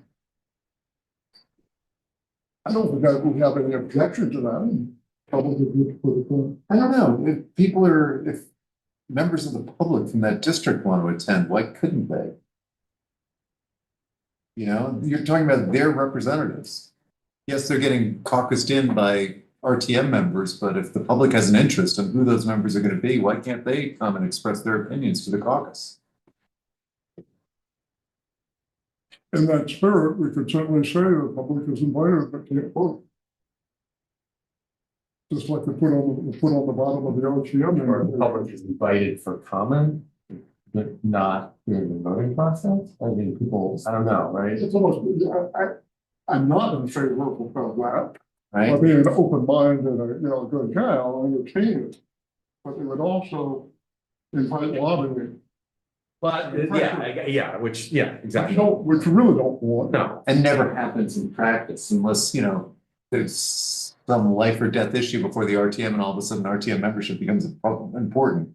And people start caring about RTM membership, but I don't know why we want to exclude the public from one of these caucuses. I mean, that doesn't seem right either. We're electing their representatives and they don't get a say, they don't get to at least express their opinions. That doesn't seem right. It also doesn't seem right is that you've got Mr. Smith. Mr. Smith family comes to the meeting. And Mr. Smith doesn't get elected. And you've got a whole constituency out there who heard the discussions, the pros and the cons and the discussion. And it's not a freedom, it's a caucus, it's not a panel. Well, if we say nothing, then it's just left to the discretion of the district chairs, I guess. Okay with me. if you say the public isn't permitted to attend, then you start to create a impression that they should be notified that this is happening. Then it gets very sticky. I think it's better to just be silent on the matter. Strike the red button. Yeah, unless there's a reason, is there really a reason not to have people there? And I hear the lobbying thing, right? I mean, this Two district chairs suggested that. To honor their suggestion. And why? Here, but Did they have a but problem? it is our Yeah, decision. I have no history here. Did they have a problem where this Why- became an issue? Why did? I was unaware of the Why problem, want it? but I lead charmed light, and I didn't know that there had been a problem. Did they elaborate at all to No, that understand? I don't know the detail. I Does don't think anyone we on want to screen exclude know? the public from You any know- RTM meetings. Well, this is a caucus, it's not an Executive RTM. session. Has this ever been a problem? I mean, you could just say also, if it's they have their reasons, attendance limited to members of the caucus, okay, but maybe it just needs to say voting is limited to members of the caucus. And then you just are leaving the rest of it. You're not addressing it, but you're not inviting it or denying people or maybe, I mean.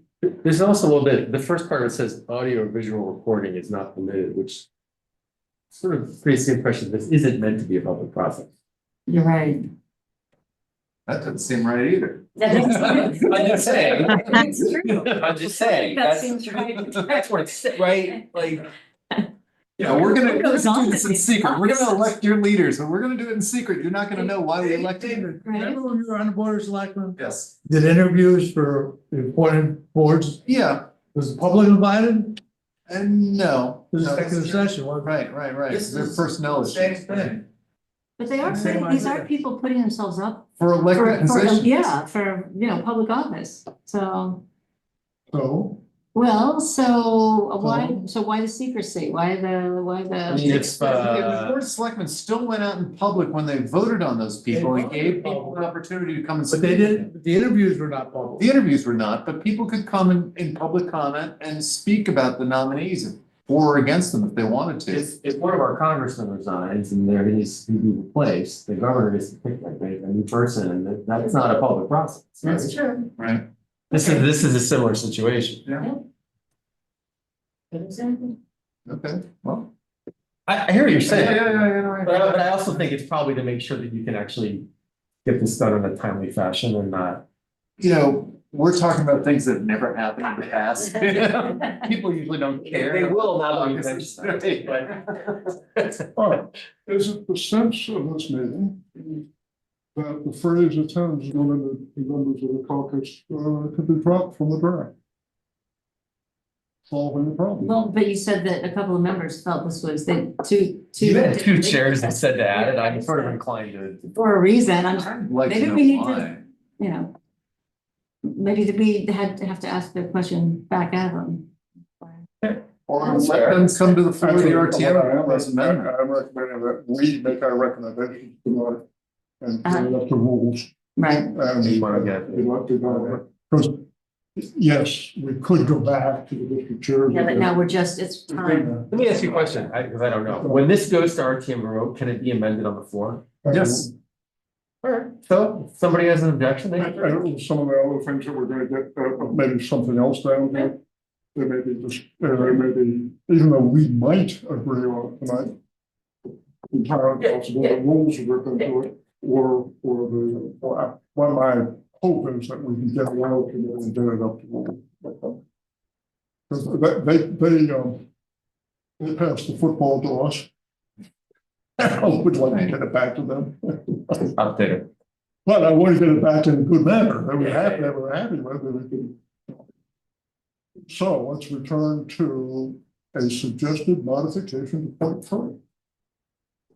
I would tend to want to delete the Delete the rest. attendance is limited to members of the caucus, but, you know, I mean, I'll go with what the majority says. All right, for the moment, let's do that, because we're gonna look back here and vote on it. At the moment, I mean, even if it wasn't stated, it's shown, I think 99% of the time you say that's what happens, right? It is limited to there might be. Just no one else shows up. No one shows So up. there might be somebody from the public, and if that happens, that probably should be addressed anyways, it become a district chair's problem. yeah, it shouldn't be noted. All right, for the moment then, I'm going to put on my copy, cross that off. Number 4 is, let's pick up on the language that Mr. Chair has to do something. He's got to notify the members that something is going on. They can't sit on it. 5, we discussed this last time, seek nominations. That seek nominations, it implies by all possible means. It had gone out to channel 79 for the PSA announcement. There's also been notices in the paper. Very long. The district chair's responsibility is to make sure that there are candidates. And let the members of the caucus know on a timely basis. Last meeting, we said 4 days was good. The next one, we also said that to get the resumes out or the CVs, that should be done 2 days ahead of time. So that we don't have. 7 may be controversial. As you can see, it has worked over here a little bit. Attendance must be in person, with no remote access or proxy voting allowed. I was surprised at the support for no proxy. Proxies have caused problems, and can cause problems. And so we're making it easy for the district chair to say, all right, fine, you gotta come to the meeting. David at a few meetings ago said, look, you gotta come to an RTM meeting, you gotta go to this meeting too. Am I quoting you appropriately? No, my point, I think, is I've gone into plenty of meetings thinking I know how I'm gonna vote when I walk into the meeting, then I hear the discussion said, oh, I'm not voting that way. That's crazy, so the discussions make a difference, and especially when you're voting in caucus members where you're getting to hear them talk about why they want to be on the RTM. You may think somebody looks great on paper, and then you listen to them and you think, well, man, I don't want this person on the RTM, I'd like this other person. So, Well, I think You know, I proxy think it's voting is important. not legal in Connecticut. I don't think you're allowed to, you can do absentee ballot. Absentee is different. Absentee is you're voting for this person, you've signed it, that is your vote, but you're not just leaving it up to somebody to decide for right, you. vote for you. But proxy, I don't think you're allowed to do anyway, so it doesn't matter, but. Actually, when challenged, say those stands, when challenged in rules, I'd love to be able to pull that up and say, it's illegal. Yes, right, I love yes. that. In fact, I'd like to look into it tomorrow Yeah, to see if, because I'll use that. Yeah, well- I like this change, I support it. Sounds good. That's a nice surprise. All right. 8, temporary chair, fine. 9, we worked this over at one of the other meetings. Candidates are not required to attend, but may attend. And then we got the electronic means on there. It's sort of a concession. We said, okay, you ought to be there in person. The members of the caucus ought to be there in person. But the person who's Yeah, being maybe 9 should considered go. might not be able to make it, so they shouldn't be excluded. They should be given the option of coming in by electronic means. That's where we stand.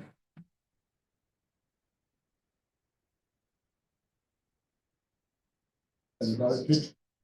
Yeah.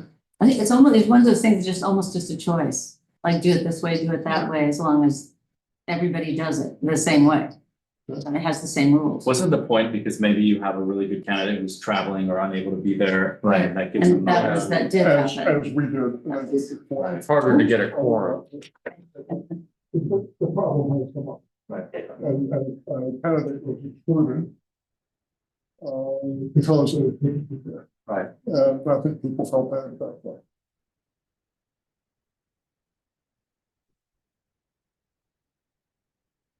Number 10. We'll leave 9 as is. Say again? So we're gonna leave 9 as is. Any I'm fine with fuss? that. Any fuss? I haven't heard much from the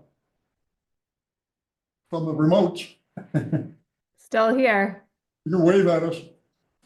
Okay, you're there. Number 10. So I think we can move on then to 10.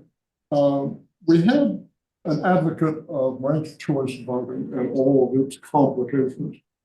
And I believe that last time we set that aside in favor of voting on one position at a time, not a slate of people. I mean, if you have a situation where you have 5 vacancies and 2 candidates, maybe they may decide to vote on the 2 at one time. But if it was a different situation, you have 5 candidates with 2 positions, probably want to see the best person for the one slot, and then that person's elected, and then go back to the best person for that second. So if you're voting for a position, you've got 5 candidates. Okay, for 2, okay, We got 2 Five- positions. We got 5 going into candidates, 2. right? Yeah. So we're voting on the first position. So you've got 5 different choices for people to vote on. Yeah. So, May the best person win. well, but what if there's no majority vote? What if one person is a plurality? Yeah, okay. Right, well, I mean, seriously, right? Like that's right? Is it a knockout system? I mean, like, you have to. I think we leave 10 as is, Let the chair wrangle with that? Yeah. Once at that point, if you were the chair, you could say, this isn't working, let's go again.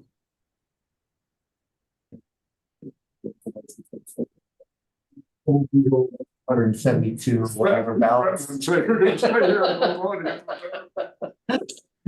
to correct for the situation, how would we change this for to address that problem?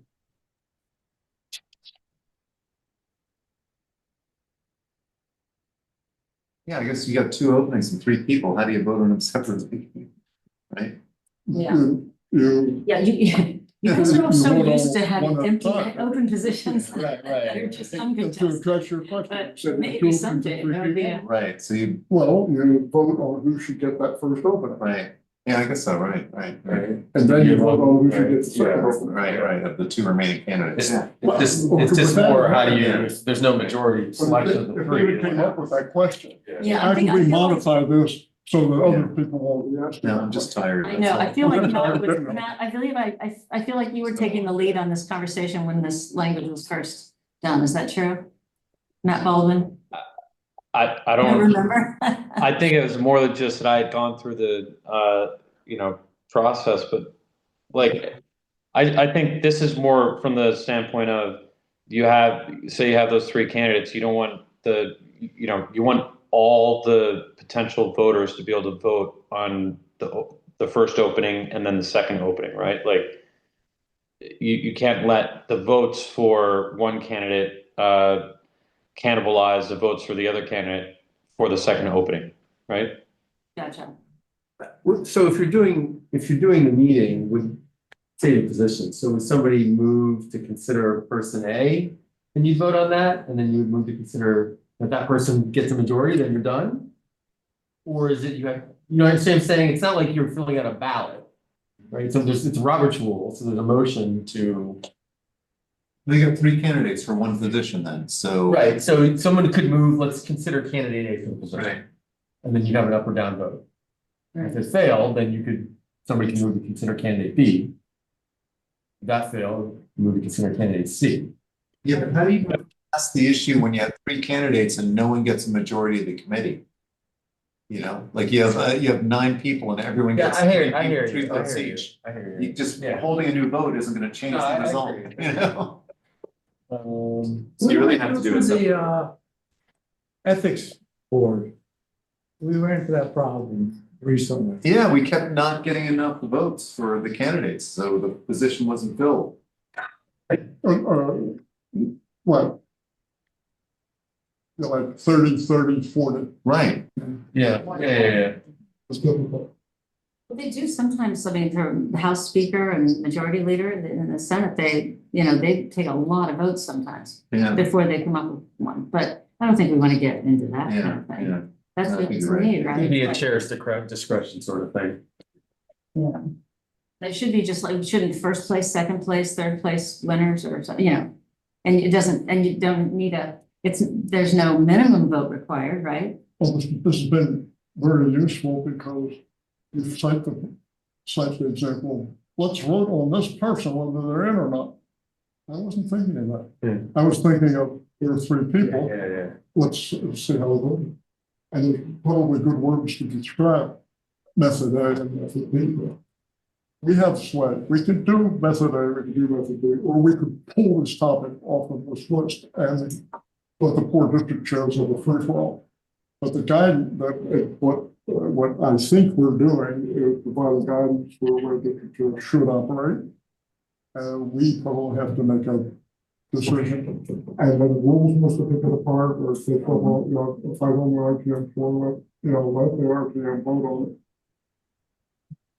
Well, We should come to some Well, I recommendation. think that's what I liked about Matt's suggestion originally was just that if you have multiple candidates and multiple positions, so 5 candidates, 2 positions, let's say, Glory be, so many people, right? So if you vote first on seat 1, and you vote in, on your 5 candidates, who wins that race, just individually. I sense a phraseology coming along here.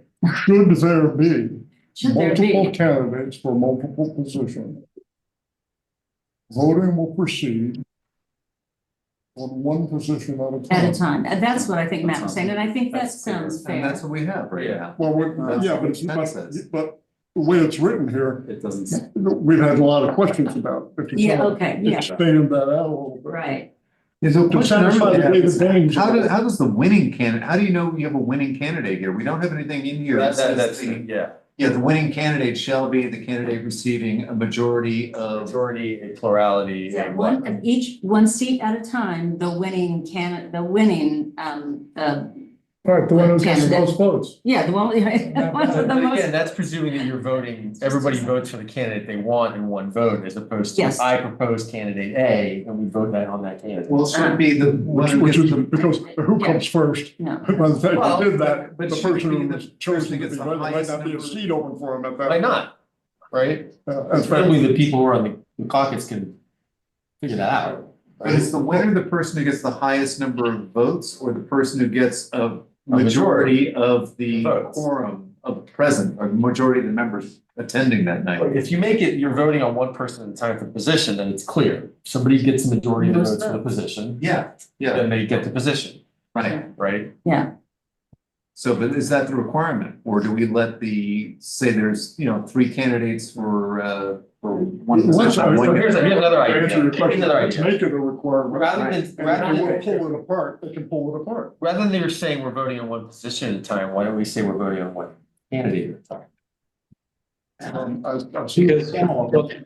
but the problem with voting with one candidate at a time, if you have multiple seats to fill, then, I mean, how do you determine which candidate that is, right? Like, If you go one Somebody makes a candidate, motion. so in other words, if it's one candidate at a time, who he's saying like, chooses what that order is, because by the time you get down to consideration of the third candidate, there may be no There might not be. I mean, but like, that's what would happen, there would be no seats left Yeah. after, That's bad, five. Well, That's the is way it? it it's goes, undesirable. but it's just the way it goes, I mean, people's feelings. But the chairman then says, okay, we're gonna vote on this person now. No, see, that's why you don't, you can't vote on the person, you have to vote on the seat. yeah, so say Right. you have 10 votes, right? And you say, okay, we're gonna vote on these three candidates, and two of the candidates get 4 votes, and one gets 3, so now you have a runoff between those two. I guess you have an issue then, what? What if it's 3-3-3, right? Like, Well, that's how we solved the Board of Ethics thing, because when there was that undesirable situation, the last person was struck. The lowest person was struck, so that when you vote again, you're not voting on the same slate. The slate's changed. Yeah, the slate changes each time, yes, I mean, because that's, Hopefully. but you get it done in one vote for each seat. I mean, if you've got 20 people voting for a candidate for seat number 1. I mean, but you're voting for 5 candidates and people are not allowed to abstain, they have to vote. Until they have to choose someone to vote for. And it would be very simple Let's that way. play fill in the blank, where the first phrase is, should there be multiple candidates for multiple positions? Yes, okay. Like. Yes. Is it when there are multiple candidates, or should, when there are? No, you're right, should is so negative. Yeah, when there Well, I are. mean, the way it's phrased now, if multiple positions are to be filled, each position will be voted on. Why don't we just say one at a time, period? Yeah, I think one at a time says it. Yeah. I think that part's fine. Because Yeah. you have a slate and you're voting from that slate, and the next time it's that slate -1, because now somebody has gone up to fill that seat, and, But I think we need to say what a winning candidate needs. I would Yes. say something, a winning candidate shall receive a majority of the caucus, a majority vote of the caucus. And we say if no candidate receives a majority in the first round of voting, what happens? Or do we just want to leave it up to the district chair?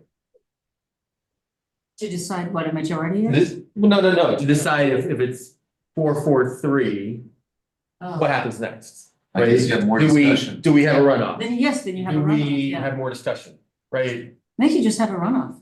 You eliminate the number 3 candidate for that vote, for that seat. Yeah, And then you. this is where you get arguments from ranked choice voting, because then it's, Yeah. sometimes runoffs Yeah, but get if the you- bad outcome, right? If Like that's you're it. the person who gets Yeah. 3 votes and you can like talk people into voting for you Yeah, yeah, instead yeah. of the person who gets 4, Yeah. why should you leave? Well, no, but I'm just saying, maybe this is the way you do is if there's no majority in the first round, Right. then the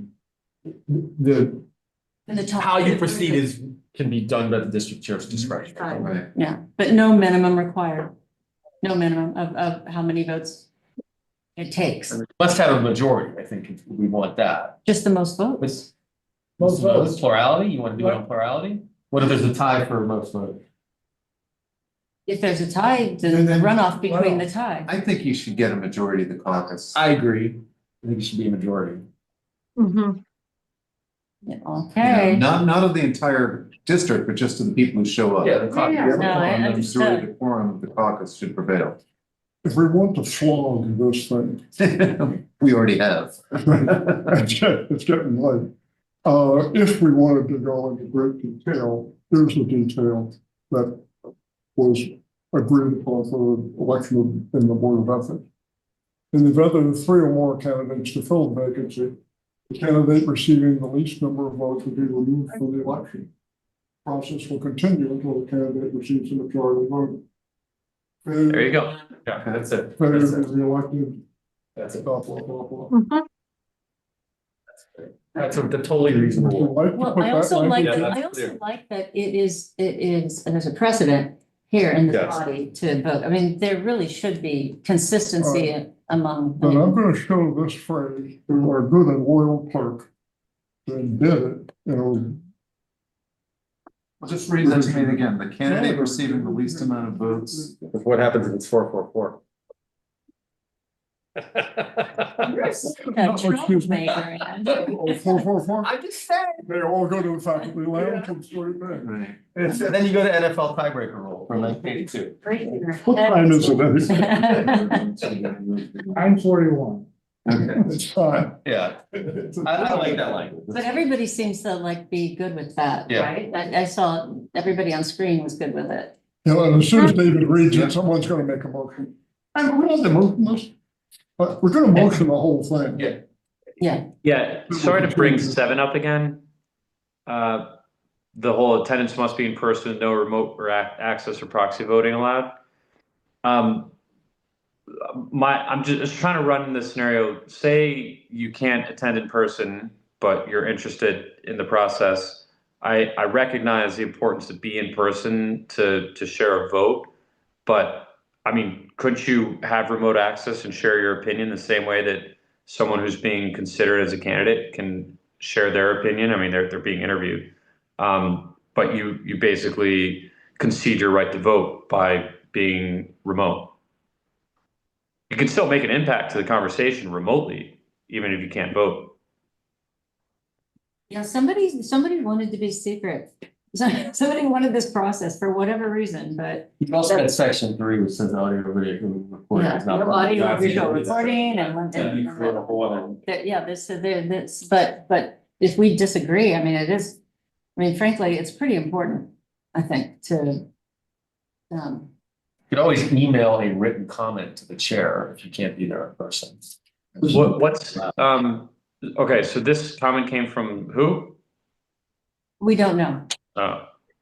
It came from the. an RTM member. Yeah, okay. Out from outside of this committee. And they wanted it to be in person with no remote access or proxy vote, which I acknowledge no remote voting or proxy voting. So you could say attendance must be, voting must be limited to in-person attendees with no remote voting or access or proxy voting allowed, right? Like rather than saying no remote access, it just seems like a double standard to allow a candidate to remote in and not members of the committee itself. Not the members, I didn't get that either, but. Well, I feel like we talked again, by about it a having a lot the hybrid first time. meeting, just as this meeting is being recorded, once you start having a hybrid meeting, then you open it up to other options. Look, Let's go back to, we'll return to that in a moment, as soon as David reads us where we are. Okay, Point 10. Point 10 reads, if multiple positions are to be filled, each position will be voted upon one at a time. The winning candidate shall receive a majority vote of the caucus. The candidate receiving the least amount of votes shall be removed from the election. The process will then continue until the candidate receives a majority vote of the caucus. When you say remove from the election for that position, just to make it clear that. Yeah. From, also from future positions, like, there's more positions to fill. You're absolutely correct. Okay. All right. Can you start again and say it again one more Sure, time? I'll read it one more time. If multiple positions are to be filled, each position will be voted upon one at a time. A winning candidate shall receive a majority vote of the caucus. The candidate receiving the least amount of votes shall be removed from the election for that position. The process will then continue until a candidate receives a majority vote of the caucus. Okay. And Linda hit the nail on the head. If anybody objects to that language, we say, okay, that's already been used, that's already been done. Right. Yeah. All right, well, progress has been made. Point number 11.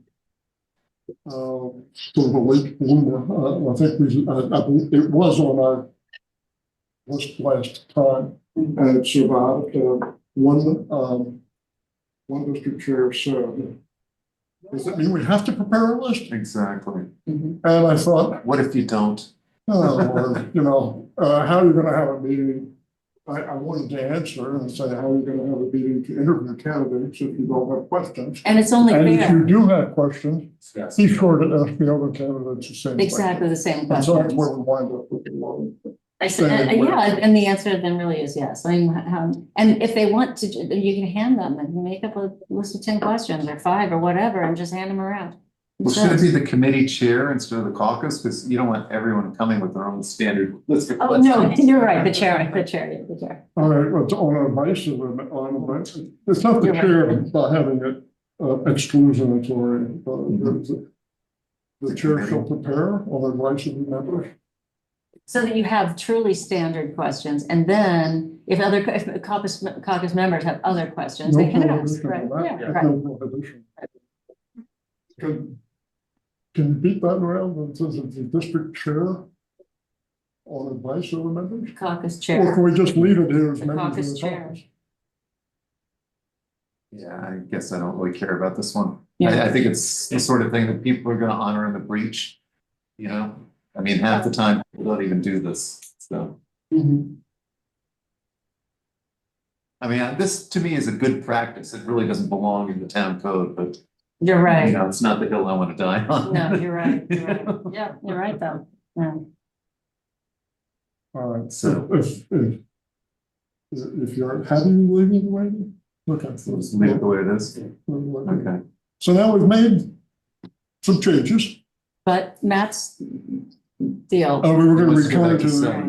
that issue. I interrupted you, Matt. Keep going.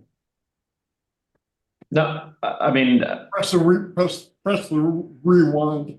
yeah, I just feel like that for number 7, it, you know, the attendance could be changed to voting must be in person with no remote voting or proxy voting. So, you know, I don't know that we should prevent district members who would like to, 1, listen, and 2, share their opinions without the ability to vote from being able to access remotely.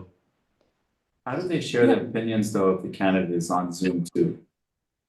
The candidate's on Zoom and they're on Zoom, and then Everybody. and then I guess the candidate leaves. Oh yeah, that's fun. They can share their opinions.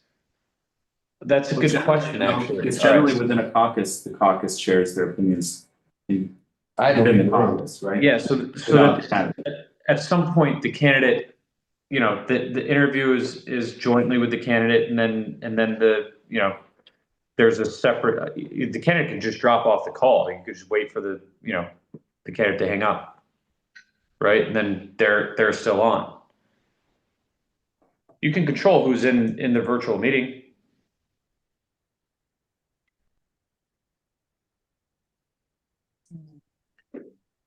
We're not But saying. why not vote? Why would a member not be allowed to vote if they're in person on screen as, I mean, we're voting, we're doing it, If we're so. gonna open this up, we might as well just go whole hog and say, meetings may be in person. Yeah. Yeah. Or, I don't know why we wouldn't. So, but then But no you proxy run the voting. risk, isn't the problem that you run the risk of maybe people not showing up and then you end up with more people and doing Zoom? Wasn't that some of the? well, the concern with people zooming, it becomes a public record. And, we had said earlier that we don't want to do that. Right. Yeah, But we can forgive that and just ignore that and go ahead and say, well, we can. I mean, I think the incentive to get people in person is pretty clear by saying that if you're not in person, you can't vote, and that's the same principle that the broader RTM maintains. But if you're like right here, I'm obviously I can vote in a committee, but like I could share my opinion on a candidate remotely with the understanding that I don't have a vote, but at least I understand what our intention is for getting people to be in person is that by being in person, you are more engaged in the conversation and you can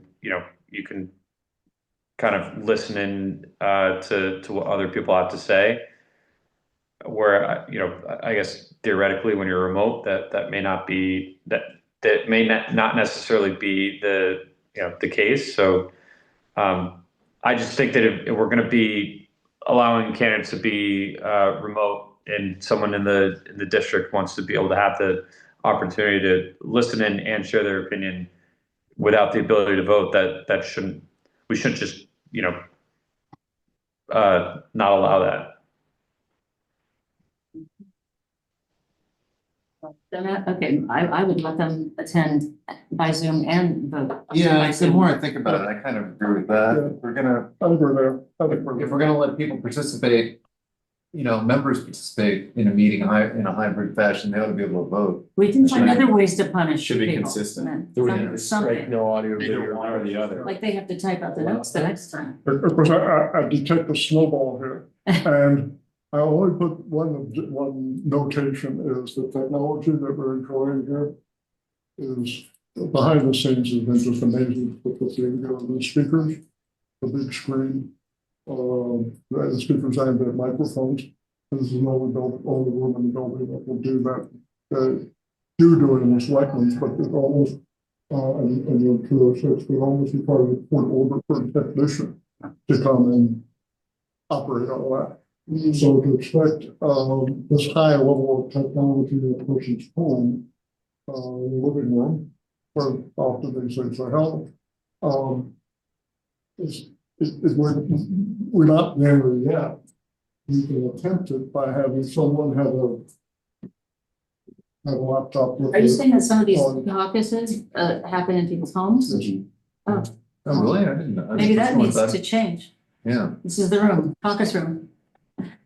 Well, it's Could be. the scheduling issue and. Yes. And anyway, I detected a snowball, and that's the only one I just wanted to point out that the technology is not quite there. So we're out over our It's a- skis well, on that right now.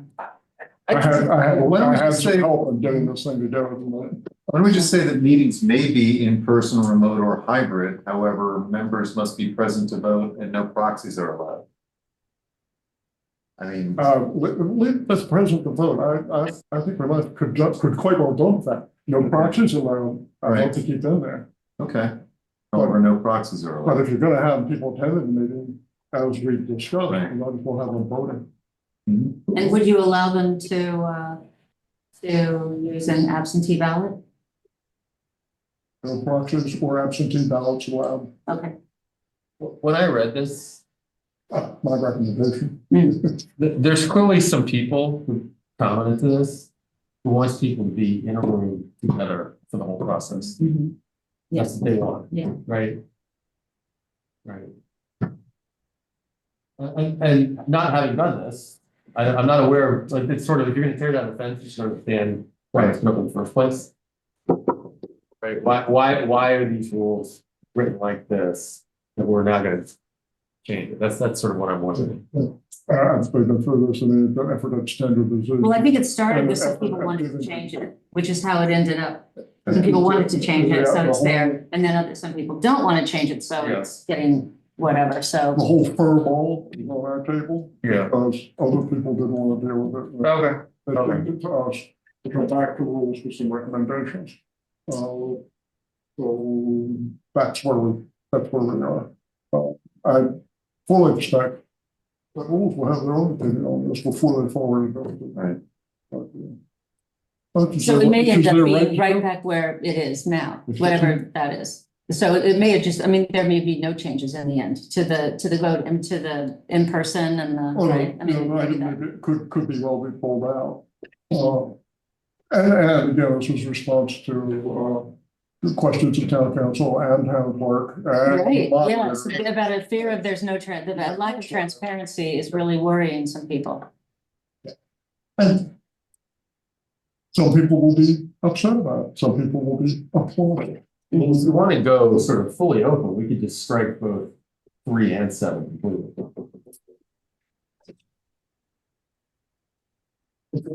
Right? But we wouldn't be There would still making a have to- recommendation for. Yeah, there would still have to be a What was the description of last- how it happened, of how it. Well, 3 is just saying, that is a member of the caucus, we discussed why we might not want that. And the audio video recording, I think if you're gonna have it be, people can attend electronically, you have to get rid of that. And then 7, attendance must be in person, we get rid of that. And if we want people to be able to vote remotely, then we're getting rid of that too, Why right? do you have to get rid of recordings? You're gonna have a remote meeting. You can have remote meetings and not record them. Yeah. I do that all the time. Yeah. I hope nobody's recording those meetings. Yeah, so it's supposed to be privileged. Okay. No, I think that's the point, is that the caucus, when they're discussing candidates, it's almost like they just want to go into the equivalent of the executive session. Right. We haven't used the word executive session, but the caucus, about one up is on number 1. Is an executive session, that's what it is. Oh, okay, well, that's a whole. In fact, caucus. Anyway, But you can't vote in executive session. Right. no, let's see, there we are. Then there's that. All right, can we rely on a good and faithful clerk to read back a compendium of what we might say on 7? Well, what are we gonna do? Are we going to agree to allow remote and hybrid meetings or not? That was a snowball. It seemed like people were agreeing Okay. to that until I pointed out the technology Right. challenge. I mean, I had written down, we could have meetings may be in person, remote or hybrid. However, no proxy voting or absentee ballots are allowed. And then just explain to the people who No, wanted that- transparency that we just technologically can't carry it off yet.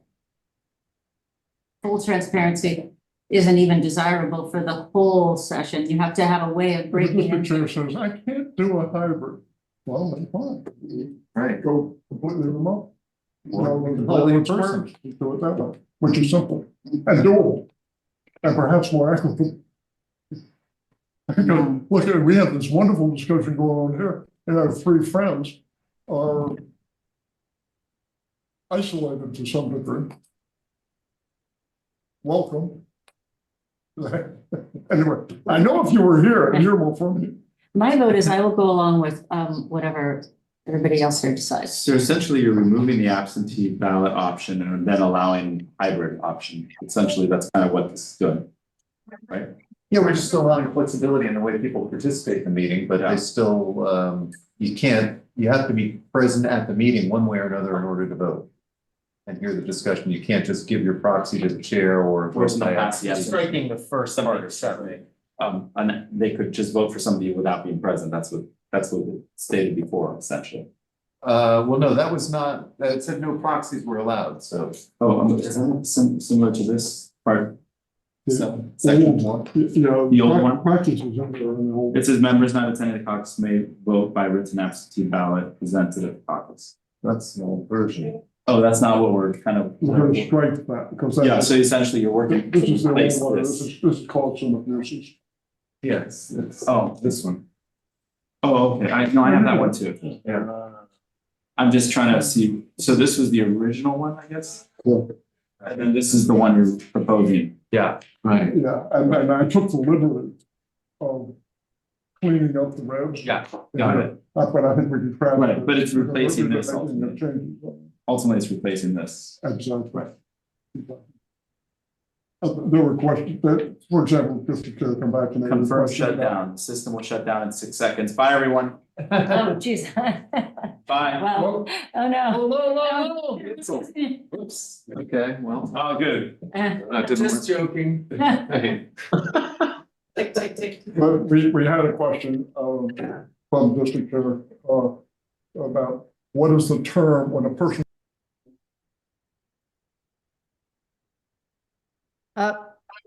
How did I get to be the host? All right. I think we lucked out. This isn't gonna go in our favor in terms of like hybrid and remote voting. Yeah, I don't, but do they have a quorum still? I don't know. I don't I think don't so. even know how many are in are total in it. I don't either. Should we But- try to but- dial back But in? frankly, I think that meeting went on long enough. Yeah, I agree. So, I mean, should we try to dial back in or is it like, oh, here we go. Frank is calling. Oh, he's calling you? Oh, he called me. Hold on. Not me. It's a Zoom meeting. I don't know. Let's see. I'm on my phone, unfortunately.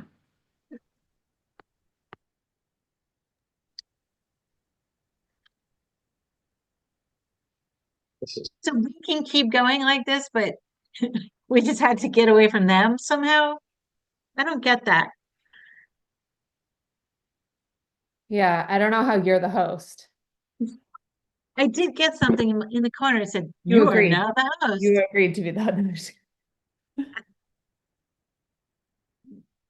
Jessica, you looked enthralled throughout the whole meeting. Well, I am, but to be fair, I'm a 2-screen girl. Like so I have another. I'm looking Oh, at. that's cool. Good for Well, I you. can't function on a single screen. Like no way, Right. absolutely no way. So the, I'm looking at the other side. I'm looking at what we're looking at, but Uh-huh. Got it. just staring at everyone in the room, I feel like is not I doing. know. It's ridiculous. Okay. Go ahead, Matt. What? he goes, it's gonna take me 2 minutes, but I'll dial back in. I was like, well, we're here. Sorry if that means we have to stay on longer. I should have asked, well, do you have a quorum? Because I think we've already shared our opinions, but But they weren't quick to vote on anything. I mean, I was like, let's Yeah. vote, you know. Okay, well, yeah, I'll just put my phone back like this. Okay, I'm gonna switch to my phone. So if he calls back, Yeah. I mean, I think he'd have to recirculate a Zoom, right? Oh, I don't Yeah, even how's that know. gonna work? Honestly, I'm more used to Teams, so I don't even really know how Zoom works. yeah, I don't use Zoom. I would I have think we have thought, this little thing going on. This is not what we're gonna have to go into some other meeting, right? I would have thought he could just dial back into this meeting, like maybe this was a technology Oh, on his side, okay. but we'll find out if, What are you looking at right now? my email. Oh, all right. Did he email? I don't have anything yet. I don't see if he is. Hold on, I'm gonna call him separately.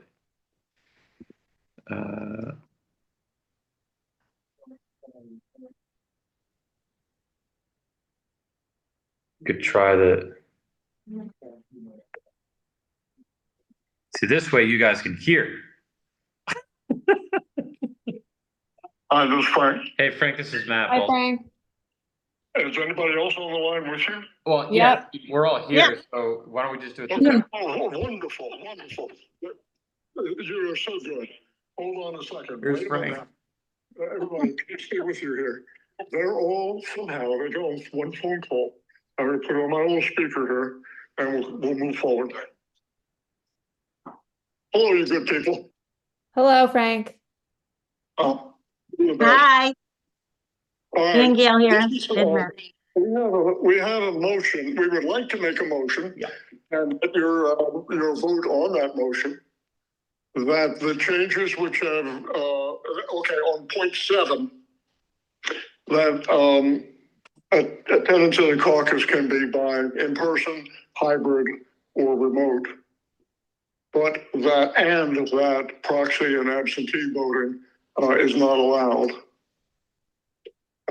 After our discussion, it seems as if it solves some concerns that we've all had and gives some guidance that yes, this type of procedure is acceptable, and the district chairs can take that guidance and run with it. So that's really the purpose of what we're doing. We are saying that voting is doing. We've opened it up. We've opened it up to a very liberal. Well, we continue with chief number 3, which says that audio visual is not permitted in attendance. I think we could leave number 3 alone. It's not, they are related. Yeah. Well, we deleted attendance is limited to members of the caucus. Yes. Did we take that out? Yes. Yeah, okay, yeah, 3. We kept The audio first part of- recording is not permitted. The first part of 3 is staying, the second part of 3.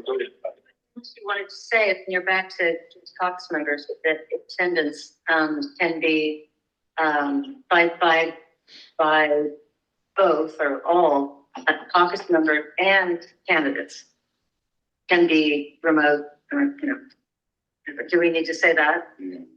Did we say that somewhere else? Well, we have the, Candidates are not required to. right, that's 9. To move into in-person ballot time. So maybe we can combine this two and say the same thing as 9 in 7.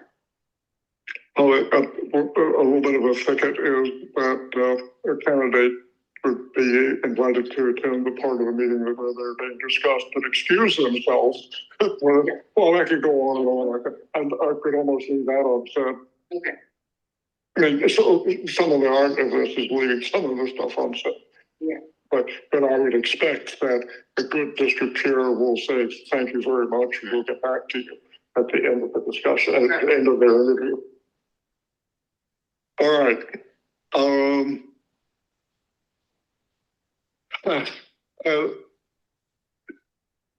Matt, Jessica, and Gail, do you have further concerns about all this before we start to close it up? None for me, thanks. Nope. No, Okay. In that case, I'd like to entertain a resolution, a motion. That TGSA approves the revisions to section Part 8. Part 8, section 4, as discussed this evening, and recommends that the Rules Committee receive our recommendations. In other words, I'm not saying go to the RTM. I'm just saying that the Rules Committee receive our recommendations. Consider. Yeah. Okay.